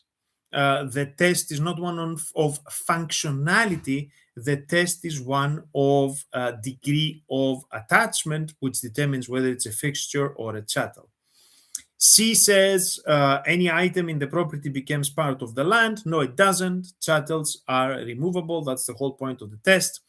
E says a sentimental value always allows removal. No, it doesn't. Okay, whether something is of sentimental value or not does not affect the determination as to whether it's a fixture or a chattel. I'm guessing the reason why the question is there is because this is a light and it's aiming to confuse you, because normally lighting systems are integrated into the property. Yeah. But there's a difference between ceiling lights that are embedded or spotlights or something else that you might have that lights up the house, and a lamp or a light fixture that is entirely removable and decorative in nature. So let's have a stab at this and see how we get on. Question 13. A solicitor is acting for a client who is the sole owner of a freehold property. The property is not a listed building and is vacant, but it is used as office premises and it was used up until 5 years ago. The client plans to carry out internal works to the property so that she can let it as a single private dwelling. She has asked for the solicitor's advice about whether her plans constitute development and therefore whether she will need to obtain planning permission. Will the client require planning permission for her plans for the property? Your options are yes, although she will not require planning permission for the internal works, she will require planning permission for the change of use. B, no, the internal works do not constitute development, nor does the change of use because the previous use was abandoned over 4 years ago. C, no, the internal works do not constitute development, nor does the change of use because it is a change to a single private dwelling. D, yes, she will require planning permission for both the internal works and the change of use because they are developments which are not permitted. Sorry. E, no, the internal works do not constitute development, nor does the change of use because the change is not material. Okay, now, what do we think about this? Oops, sorry. The correct answer here, and I gotta tell you guys, I was not expecting specific questions about planning and planning permissions as part of FLK2, because when we go through property law and practice, and when we're going through the land law parts of the FLK, and I've got specific videos covering the entire SRA syllabus, to be honest with you, I didn't see specifics about planning regulations in there, but as luck would have it, the SRA has stuck a few of those in its sample questions. So if you want more information about unfortunate aspects of property law and practice, there is a specific video listed already for you guys. Now, the correct answer here is, A.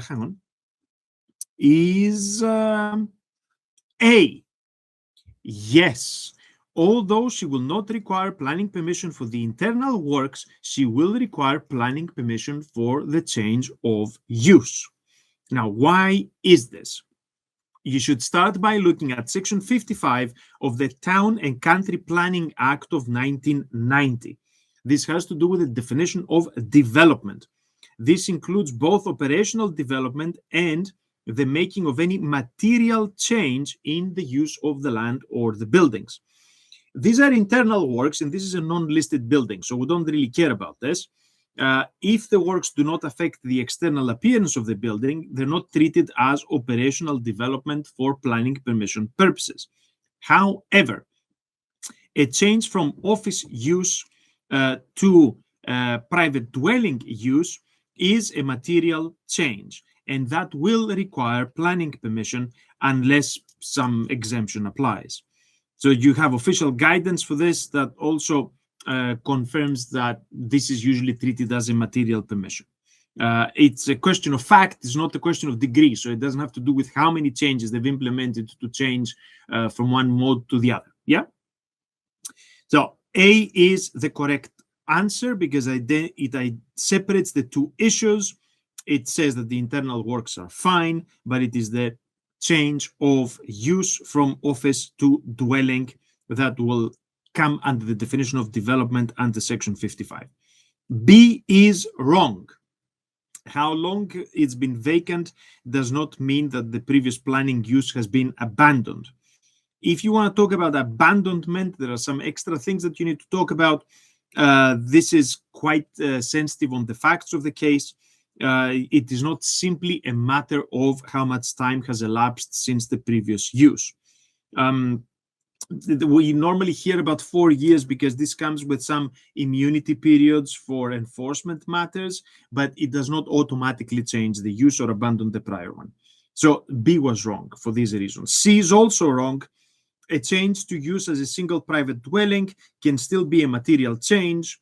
The fact that some of the details are not that significant doesn't change that this is treated as a material change. So C is wrong. D is wrong. It overstates the position. Internal works here are internal only. The building is not listed, therefore we don't care about what's happening on the inside of the building. They themselves do not require planning permission. Sometimes if you change structural issues that might affect the structural integrity of the building, you might need planning permission, but then again, that would go beyond the purely internal. So D is wrong. E is also wrong. The change from office to dwelling house is precisely the sort of change that is material. Now you know something more about the process of planning permission and change of use. I know that you didn't ask for this and nobody did, but the SRA has gifted us a question on this precise problem. So thank you. As Trump says, thank you for your attention to this matter. Shall we move on to question 14 from the SRA's FLK2 set, in the hope of coming across something that we understand a little bit better? Right, let's try that. Right, here we go. Now, question 14. An adult man has been charged with assault, occasioning actual bodily harm upon his girlfriend with whom he has a child. He has pleaded not guilty, and the case has been adjourned for trial. The man has a condition of bail not to contact his girlfriend. The police receive a report from his girlfriend's mother to say that the man is at his girlfriend's flat. When the police attend the flat, they arrest the man on suspicion of breaching his bail condition. The man admits visiting the girlfriend at her flat. He explains that the girlfriend phoned him and asked him to visit because the child was ill. His girlfriend has confirmed that the man's account is correct. The police allege that the man has breached his bail condition. Which of the following statements best represents the position regarding the allegation that the man has breached his bail condition? Is it A, the man is not in breach of his bail condition because contact was initiated by his girlfriend? He will not face any consequences as a result of his visit to his girlfriend's flat. Is it B, the man is not in breach of his bail condition because he had good reason to be in contact with his girlfriend? He will not face any consequences as a result of his visit to his girlfriend's flat. C, the man is in breach of his bail condition. He may be charged with an offense of breach of bail condition. D, the man is in breach of his bail condition. He will be brought before the court for his bail to be reconsidered. E, the man is in breach of his bail condition. He will be remanded in custody until his case goes to trial. Okay, now this is the typical way in which SQE questions are presented. You have a fairly chunky scenario that is presented in this kind of abstract terms. It's always a man and a woman and a company and a child. So they never name anybody. That's why if you are buying a set of MCQ questions that are full of names, and these are probably questions that have been created for an undergraduate law audience, as opposed to questions that have been drafted specifically for the SQE. Because the SRA's stylistic recommendation is that we have everything bland and boring and we don't name anybody. Yeah. But the important thing to note is that you've got like a fairly chunky scenario that goes on, and then you've got a set of questions that are a set of possible answers that are fairly equal in length, and they're also quite repetitive. This is done on purpose in order to confuse you guys. So not only you have to spend ages going through the scenario presented, but you also have to spend ages working your way through the very repetitive possible answers. Wasting your time is a problem because you got less than 2 minutes in which to make a decision, select the answer that you think is best, and then move on to the next one. Now, remember throughout this process that the purpose of this exercise is for you to select the best possible answer. It doesn't mean that the answer you're selecting is perfect. You don't have one correct answer amongst other 4 possible options that are completely wrong. You've got, you've got shades of correct answer. It could be that out of the 5 that you got available, there are a couple that are really off. Out of the other 3, you could have 3 possibilities that are all plausible as correct. It's just that one of them goes a little bit further and is a little bit more correct than the others. It would be a mistake on your part to be looking for absolutely correct against absolutely wrong answers. Be prepared for this to be a gray area. Be prepared for the question that you're selecting as the best answer not to be perfect. I cannot stress this enough. This causes an immense amount of trouble because people torture themselves thinking this question is somehow wrong.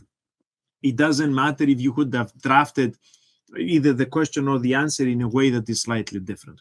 What matters is that you have to select one, and it needs to be better than the alternatives. It does not have to be perfect. It does not need to be the one that you would have chosen for yourself.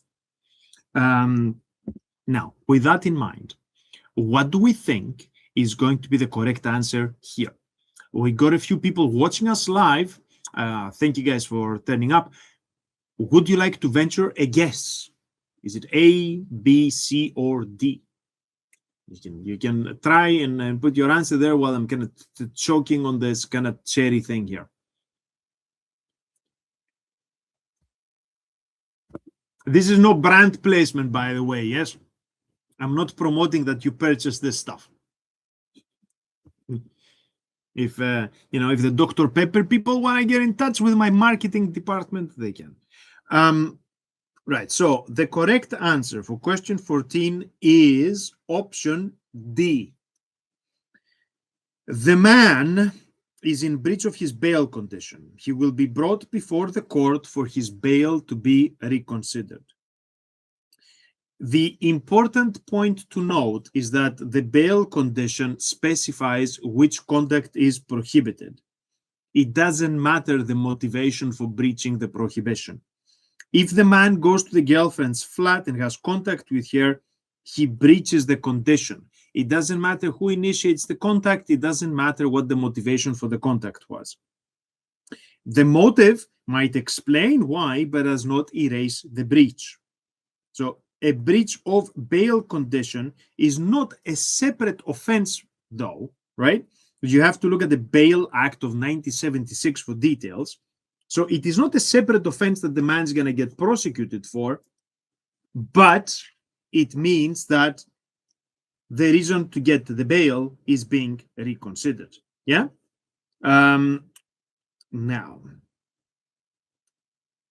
the reason why D is the correct one is because it accurately represents both parts of the rule.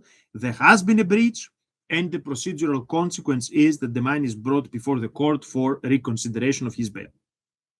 A is wrong because it gives importance to the fact that the girlfriend initiated the condition while this is not present in the law, right? A condition not to contact somebody is broken if you knowingly go and contact somebody. It doesn't matter who asked you for it. It doesn't matter why you're doing it. That's also why B is wrong. A sympathetic reason might be relevant in mitigation or when bail is reconsidered, but it does not negate the fact that there's been a breach of the bail condition.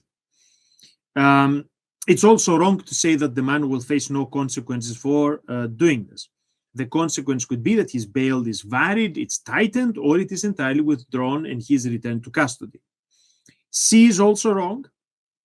Breach of a bail condition is not in and of itself a new offense. The Bail Act,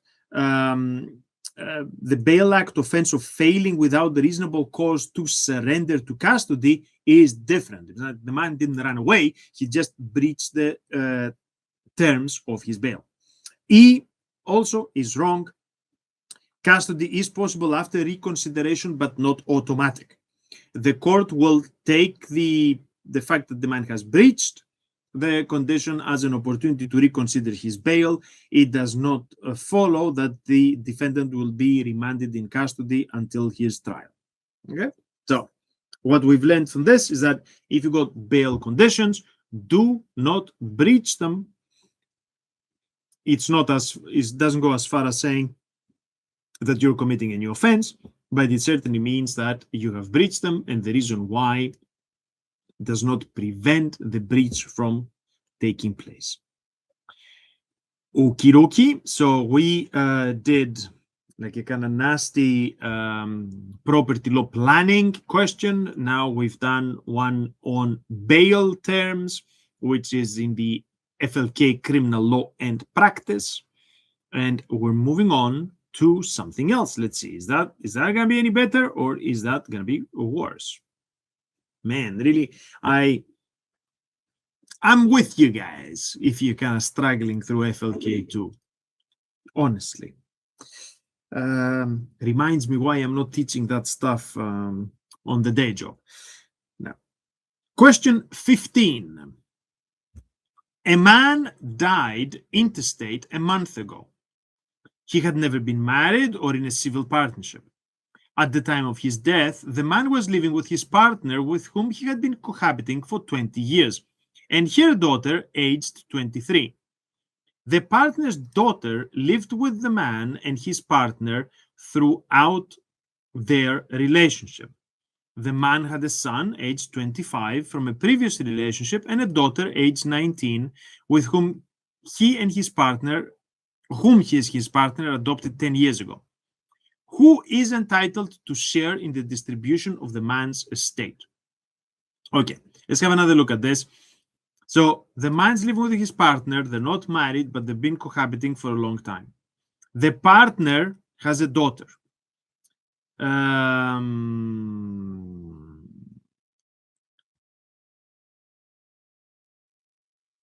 There's one thing that confuses me here, because it says the partner's daughter lived with the man and his partner. Right, okay, fine. So she lived with her mom. You see how the SRA's naming conventions are making this stuff difficult to understand? Give these people bloody names so we know who we're talking about. So yeah, the daughter was living with a couple is what it's trying to say. So the son and the daughter is not mentioned whether they live with them, but they're also present in the story. Okay. Damn complicated. Okay. Now, your options are, so who is entitled to share in the distribution from the man's estate? Your options are A, the partner, the son, and the man's daughter only. B, the son, the man's daughter, and the partner's daughter only. C, the son and the man's daughter only. D, the Holy Ghost. No, okay, well, Easter's coming up. D, the son only. E, the man's daughter only. Whew. Okay. Now, in order to figure this out, we need to have some consideration of the rules of intestacy. These are governed mainly by Section 46 of the Administration of Estates Act of 1925. When a person dies intestate, leaving children but no spouse or civil partner, the estate passes to the issue. What does that mean? A cohabiting partner does not inherit under the intestacy rules, no matter how long the relationship lasted, unless there is a valid will or a separate claim under the Inheritance Act of 1975. So if you die without a will, then a cohabiting partner does not get anything as a matter of kind of baseline law. Adopted children are treated as the deceased child for intestacy purposes. A stepchild who has not been adopted does not inherit under the intestacy rules. So the fact that these people were cohabiting and not married creates a harsh divide between claims of the estate once the man passes away and does not leave a will. Right. So what would be the correct answer here with that information in mind, right? If the cohabiting part of the family does not exist under the intestacy rules, then that only leaves the son and the daughter of the man. So the correct answer is going to be C, the son and the man's daughter only. So the son is biological. The adopted daughter comes under is officially a daughter. So they're both issue of the deceased for intestacy purposes, so they will share in the estate. A is wrong. the cohabiting partner is not entitled under intestacy merely because they've been together a very, very long time. Right? Be careful with this, because this is a common exam trap in wills and estates. You would assume that these days people who cohabit have got equivalent rights to people who are married or in a civil partnership. This is not necessarily the case, and it certainly is not the case under intestacy rules. So A is wrong, right? B is also wrong. The partner's daughter is a stepchild only. She was not adopted by the deceased, right? So she does not feature either. So A is wrong, B is wrong, D is also wrong. It ignores the adopted daughter. An adopted child is treated in law as the child of the adoptive parent for succession purposes. And finally, E is wrong. It ignores the biological son. The biological son clearly qualifies as issue and therefore shares in the estate. There we go.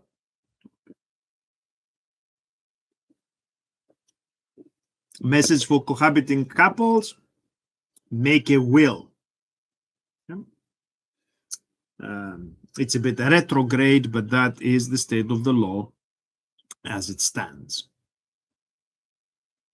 Okay, now this is gonna be fun because this might be too small for me to read, and I haven't brought reading glasses because, yes, we have reached the age, ladies and gentlemen, that Dr. Yannis here needs reading glasses.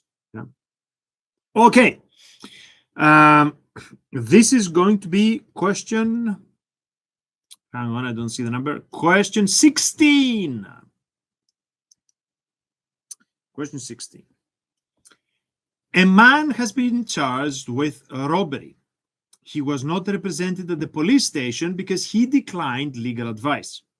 The man agreed to take part in a video identification procedure and was positively identified by one of the witnesses to the crime. The man has a visible scar under his right eye, which was mentioned by an eyewitness in their initial witness statement. No attempt was made by the video identification officer to conceal the scar on the man's face when his image was placed in the compilation of images for the video identification procedure. I'm getting Harry Potter vibes here, yes? A solicitor has now been instructed to represent the man at his forthcoming trial at the Crown Court, where the man will plead not guilty. As part of the solicitor's trial preparation, she has reviewed the images used in the video identification procedure and has noted that only 2 of the other 8 images shown in the video show similar-looking males with a visible scar under their right eye. The solicitor establishes that as a consequence, there has been a provable breach of PACE 1984 Code D. Which of the following statements best states whether evidence of the video identification procedure will be admitted in evidence at the man's trial? So we are very much at FLK criminal law and practice with this one. And you will notice that this is an incredibly long question. So again, this is part of the SRA's set, but it seems to be out of norm for the rest of the SRA sample questions.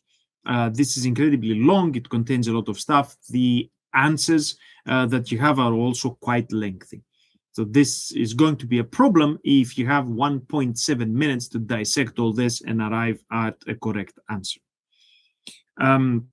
So for some people joining us right now, thank you for joining. I have started a little bit earlier today. I started at 12:30. So if you want to go back for the bits of the video that you missed, it's going to be available on replay for our members immediately after the stream is finished.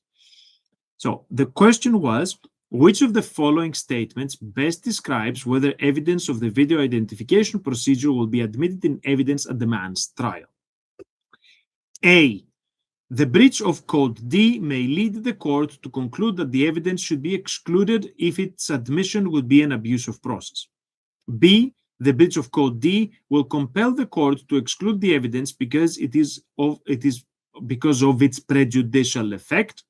C, the breach of Code D may lead the court to conclude that the evidence should be excluded if its admission would have an adverse effect on the fairness of the proceedings.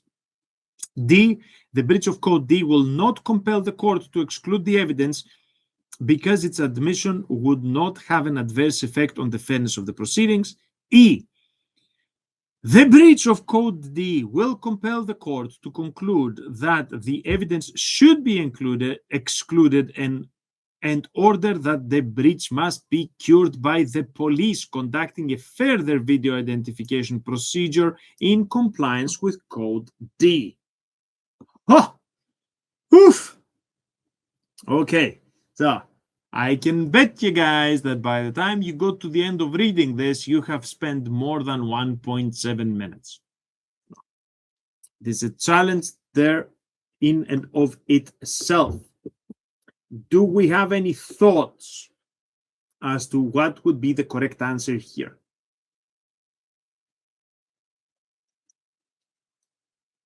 Watch me as I'm trying to kill myself by kind of chugging the Cherry Crush Dr. Pepper. Right, what do we think? Should the court exclude the evidence or include it? You ready for it? The correct answer, this is question 16, right? The correct answer here is C. The breach of Code D may lead the court to conclude that the evidence should be excluded if its admission would have an adverse effect on the fairness of the proceedings. Why is that preferable to the rest? A breach of PACE Code D does not automatically make identification evidence inadmissible. Have a look at Section 78 of PACE 1984. The court has the power to refuse to allow the prosecution's evidence if, having regard to all circumstances, including how it was obtained, admission of the evidence would have an adverse effect on the fairness of the proceedings, and then the court can say no. But you see, the exclusion is not automatic. It's at the discretion of the court to make up its mind as to what would be the appropriate solution. Code D is there to reduce the risks of mistaken identification. The code recognizes distinctive marks such as scars as relevant features in identification.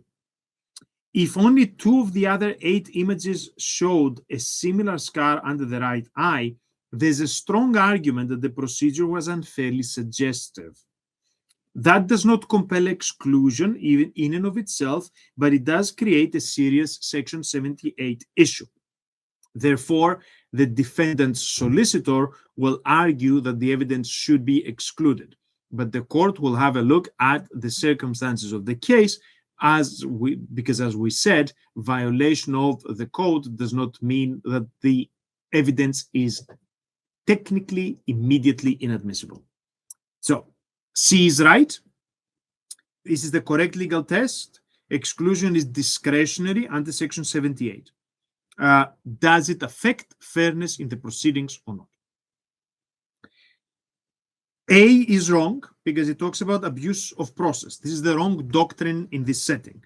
Abuse of process can justify stopping proceedings in extreme cases, but the usual route for challenging improperly obtained evidence in Section 78 is fairness. It is not abuse of process. I mean, good way to confuse you between one and the other, but that's what's going on. B is wrong. The court is not compelled to exclude the evidence merely because there was a breach or because the evidence is prejudicial. The test is not automatic exclusion. D is also wrong. It incorrectly says that the breach will not compel exclusion because fairness is unaffected. We don't know this. It's for the court to assess. The whole point is that the scar is a prominent identifying feature, that the comparison images were poor, so fairness may well be affected, but the court will make up its mind on that one. E is wrong. Again, exclusion is not automatic. The court does not have to order a fresh procedure. A further procedure may or may not be possible in practice. It will depend on what the court thinks is appropriate. So there we go. So this is our introduction. Yes, it is such a long question. It's an introduction to FLK criminal practice. It has to do with evidence gathering on the part of the police and specifically the identification procedures. I published a video recently on this part of the FLK that I was addressing this. If this sounds completely unfamiliar to you guys, I would advise that you have a look at these at that video to kind of bring yourself up to speed.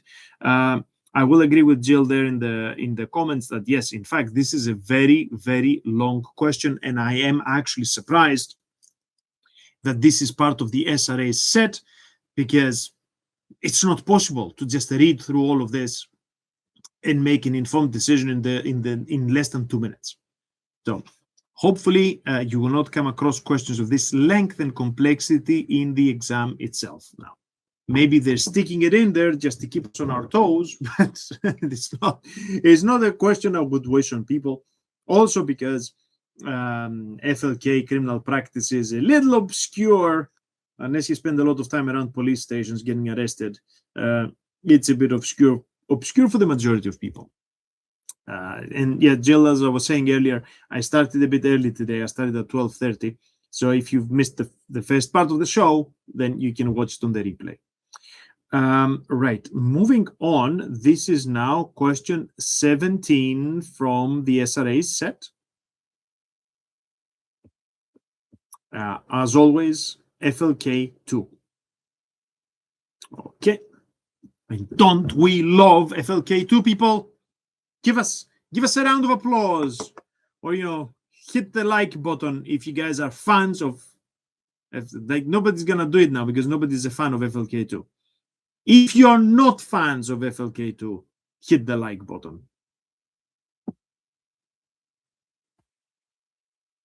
We should turn this into a drinking game. I have every time we find a question we hate, I'm gonna drink another Dr. Pepper. Or I should get like a variety of them. Yes, so I drink like a different flavor every time.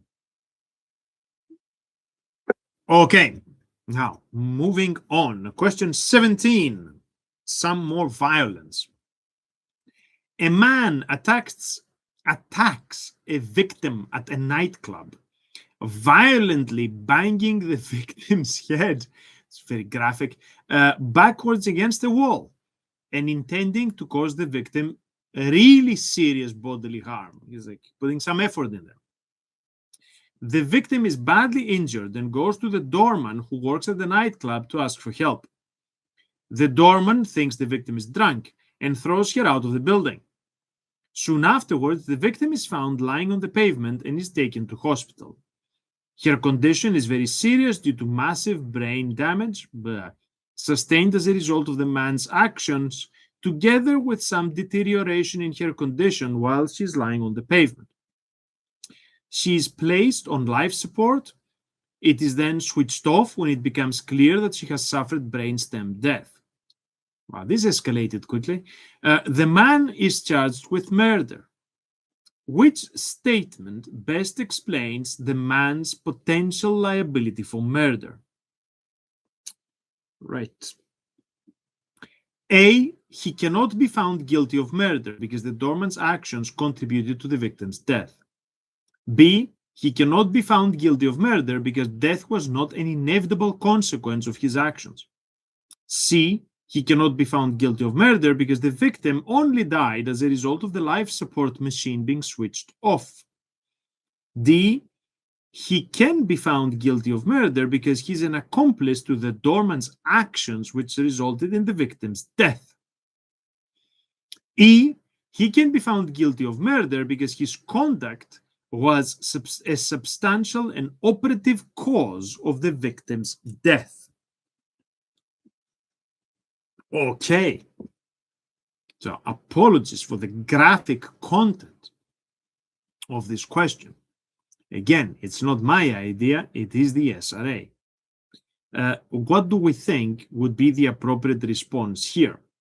Is the man responsible, or have the actions of either the doorman or the hospital switching off the machine broke the chain of causation? So this is criminal law, criminal liability, right? FLK. I've got a specific video on this that starts off with those idiots who cut the sycamore tree. You guys remember seeing this in the news? There were a bunch of drunken fools that went and kind of sawed down like a kind of famous tree. Yeah, so I use that as the opening for my video on criminal liability. And we talk about causation and the but-for test and all of that stuff in the context of that video. Jill here is saying B. B would have the man found guilty because death. No, it would have the man get away with it. B says cannot be found guilty. I disagree. The evil man that bashed the poor lady's head in will be guilty of murder. The correct answer is going to be E. Yes. So yeah, we don't want these guys kind of walking around, do we? E says he can be found guilty of murder because his conduct was a substantial and operative cause of the victim's death. Now, remember, we're talking about a murder charge here. For murder, the prosecution must prove unlawful killing. So this needs to be with malice aforethought. Intention to kill is sufficient, but also intention to cause really serious bodily harm is also sufficient for murder. Have a look at cases such as Vickers, for instance. On the topic of causation, the defendant's conduct doesn't have to be the sole or even the principal cause of death. It is enough that the defendant's actions remain a substantial and operative cause. If you look at the homicide guidance for the Crown Prosecution Service, it says that the suspect's act must be a substantial cause of death. It reflects an orthodox causation approach, since in cases like Vickers and Cheshire, the victim deteriorating later while on the pavement does not necessarily break the chain of causation. The original assault remains the operative cause. Likewise, switching off life support after the victim has suffered brain death does not break the chain of causation. They were already dead, okay? You can have, there's a variety of cases, Malsreg and Steele are examples. I mean, you don't need to know all the case law and stuff for the SQE, you just need to understand the principle.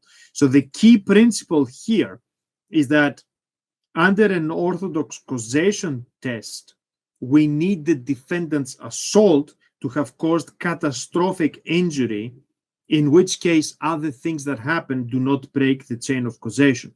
And the mens rea for murder is covered by the intention to create a really serious bodily harm. So he intended to hurt the lady severely. This was not a non-associated set of events, right? So for these reasons, A is wrong because the doorman's actions contributed, but the contribution by a third party does not automatically break the chain of causation.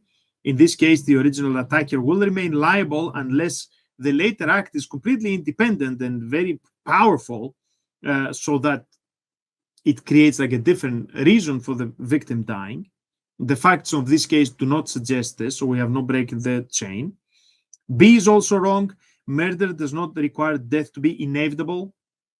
The issue is whether the defendant caused death with the necessary mens rea, not whether death was certain to occur. C is also wrong. switching off life support after brainstem death does not break the chain of causation. This case law that validates this. D is wrong. The defendant is not liable because he's an accomplice to the doorman. This is not the doorman's act that caused the death. It's the defendant's act that caused the death. So we cannot start from the doorman. The liability of the defendant rests on his own violent act causing death. No, it is not an accessory liability on what the doorman did. So the correct answer is that the man, by his intentional assault on the woman, aiming to cause serious harm, is responsible for the eventuality of her death, and none of the other stuff break the chain of causation. So a good result overall, because I don't think that we would want that man to be walking around after having kind of bashed somebody's head in. All right. And we are good after this criminal liability question to move on to our next question, which is going to be the final one for today. Is question 18 from the SRA's set for FLK2. A man finds a caravan in a field and, as one would, decides to set fire to it. He gives no thought as to whether there is anyone inside the caravan when he sets it on fire. In fact, there is a woman inside the caravan who cannot escape because of the smoke and burns to death while the caravan is destroyed by fire. The man intended to unlawfully destroy property but not to harm anyone. Which of the following best describes the man's liability for unlawful act manslaughter? Which kind of validates the point that I was making in the criminal liability video, that most criminality comes from idiocy, not from kind of calculated intention to do something wrong. So, you know, this is a supremely stupid thing to do. Now, which of the following best describes the man's liability for unlawful act manslaughter? A, he is not guilty because the unlawful act of destroying the caravan was not itself dangerous to life. B, he is not guilty because he did not intend by destroying the caravan to endanger the life of anyone. C, he is guilty because he was grossly negligent about harming anyone who might be inside the caravan when he set fire to it. D, he is guilty because he has committed an unlawful and dangerous act that has killed a woman. E, he is guilty because he was reckless about harming anyone who might be inside the caravan when he set fire to it. All right. What do we think? What should be the correct answer here? I finished. You know what? Check how I've got no boundaries, yes? And no taste either. So I'm going from drinking this thing to finishing off a coffee from later. Don't live the way I live, people. Make sure you pass the SQE and kind of respect yourselves by getting a Starbucks or something. I'm gonna give myself food poisoning and be somebody's cautionary tale. Okay, D. Jill is saying D, and hopefully kind of enjoying like a sensible lunch or a refreshment, unlike myself. Yes, you are correct. D is correct. He is guilty because he has committed an unlawful and dangerous act that has killed the woman. Now, we're talking about unlawful act manslaughter. You might find the references in the literature to this as constructive manslaughter. The elements are unlawful act. The act must be dangerous. And on an objective test, it must cause death. Yeah? So, is it dangerous or not? It does not depend on what the perpetrator thought. Smarty Easter egg. Yes, okay. That's not much better. That's not much better than my Dr. Pepper cherry, but fine, I'll take it.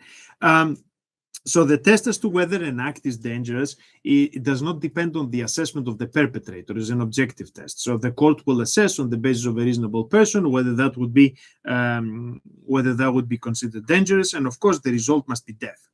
So we have a classic definition of what is dangerous or not. It comes from cases such as Church. Would a sober and reasonable person inevitably recognize that the act subjects another person to the risk of some harm, even if it's not serious harm? We've got other cases like Newbery and Jones. They've confirmed that the defendant does not need to foresee the risk of harm. The test remains objective. So, setting fire to a caravan is clearly unlawful. Doing so without checking whether anybody's inside is objectively dangerous. So, since the fire ended up in the woman dying, then all the elements of the offense fall into place. We have an unlawful act, burning the caravan. We have an objectively dangerous position to do it without checking if anybody's inside.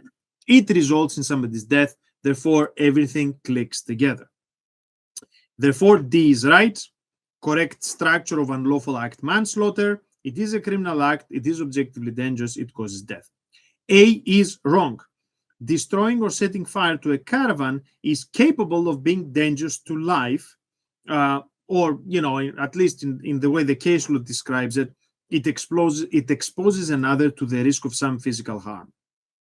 So A understates the level of the danger and is incorrect. B is also incorrect. The defendant does not need to intend to endanger life because this is manslaughter, right? That's the difference between the previous question that was about murder, where the intent to kill or the intent to cause serious harm needs to be present. For manslaughter, it doesn't need to be. It's an unintended consequence. So for unlawful act manslaughter, it's enough that you intentionally do the unlawful act. Dangerousness is objectively assessed, so B is wrong. C is also wrong. It describes gross negligence manslaughter. This is a different type of crime, right? It's a different route to liability. Here we have a positive unlawful act. So here we're talking about unlawful act manslaughter, and that's why we have this. I'm guessing this is why these distractors are put into place to confuse you between unlawful act manslaughter and other types of manslaughter. So you need to be careful which crime the question is framed on and then make selections on the basis of that. Yeah. So yes, so the difference between the murder and the manslaughter charge is that in a murder charge, either killing the person is the aim or seriously harming them is the aim.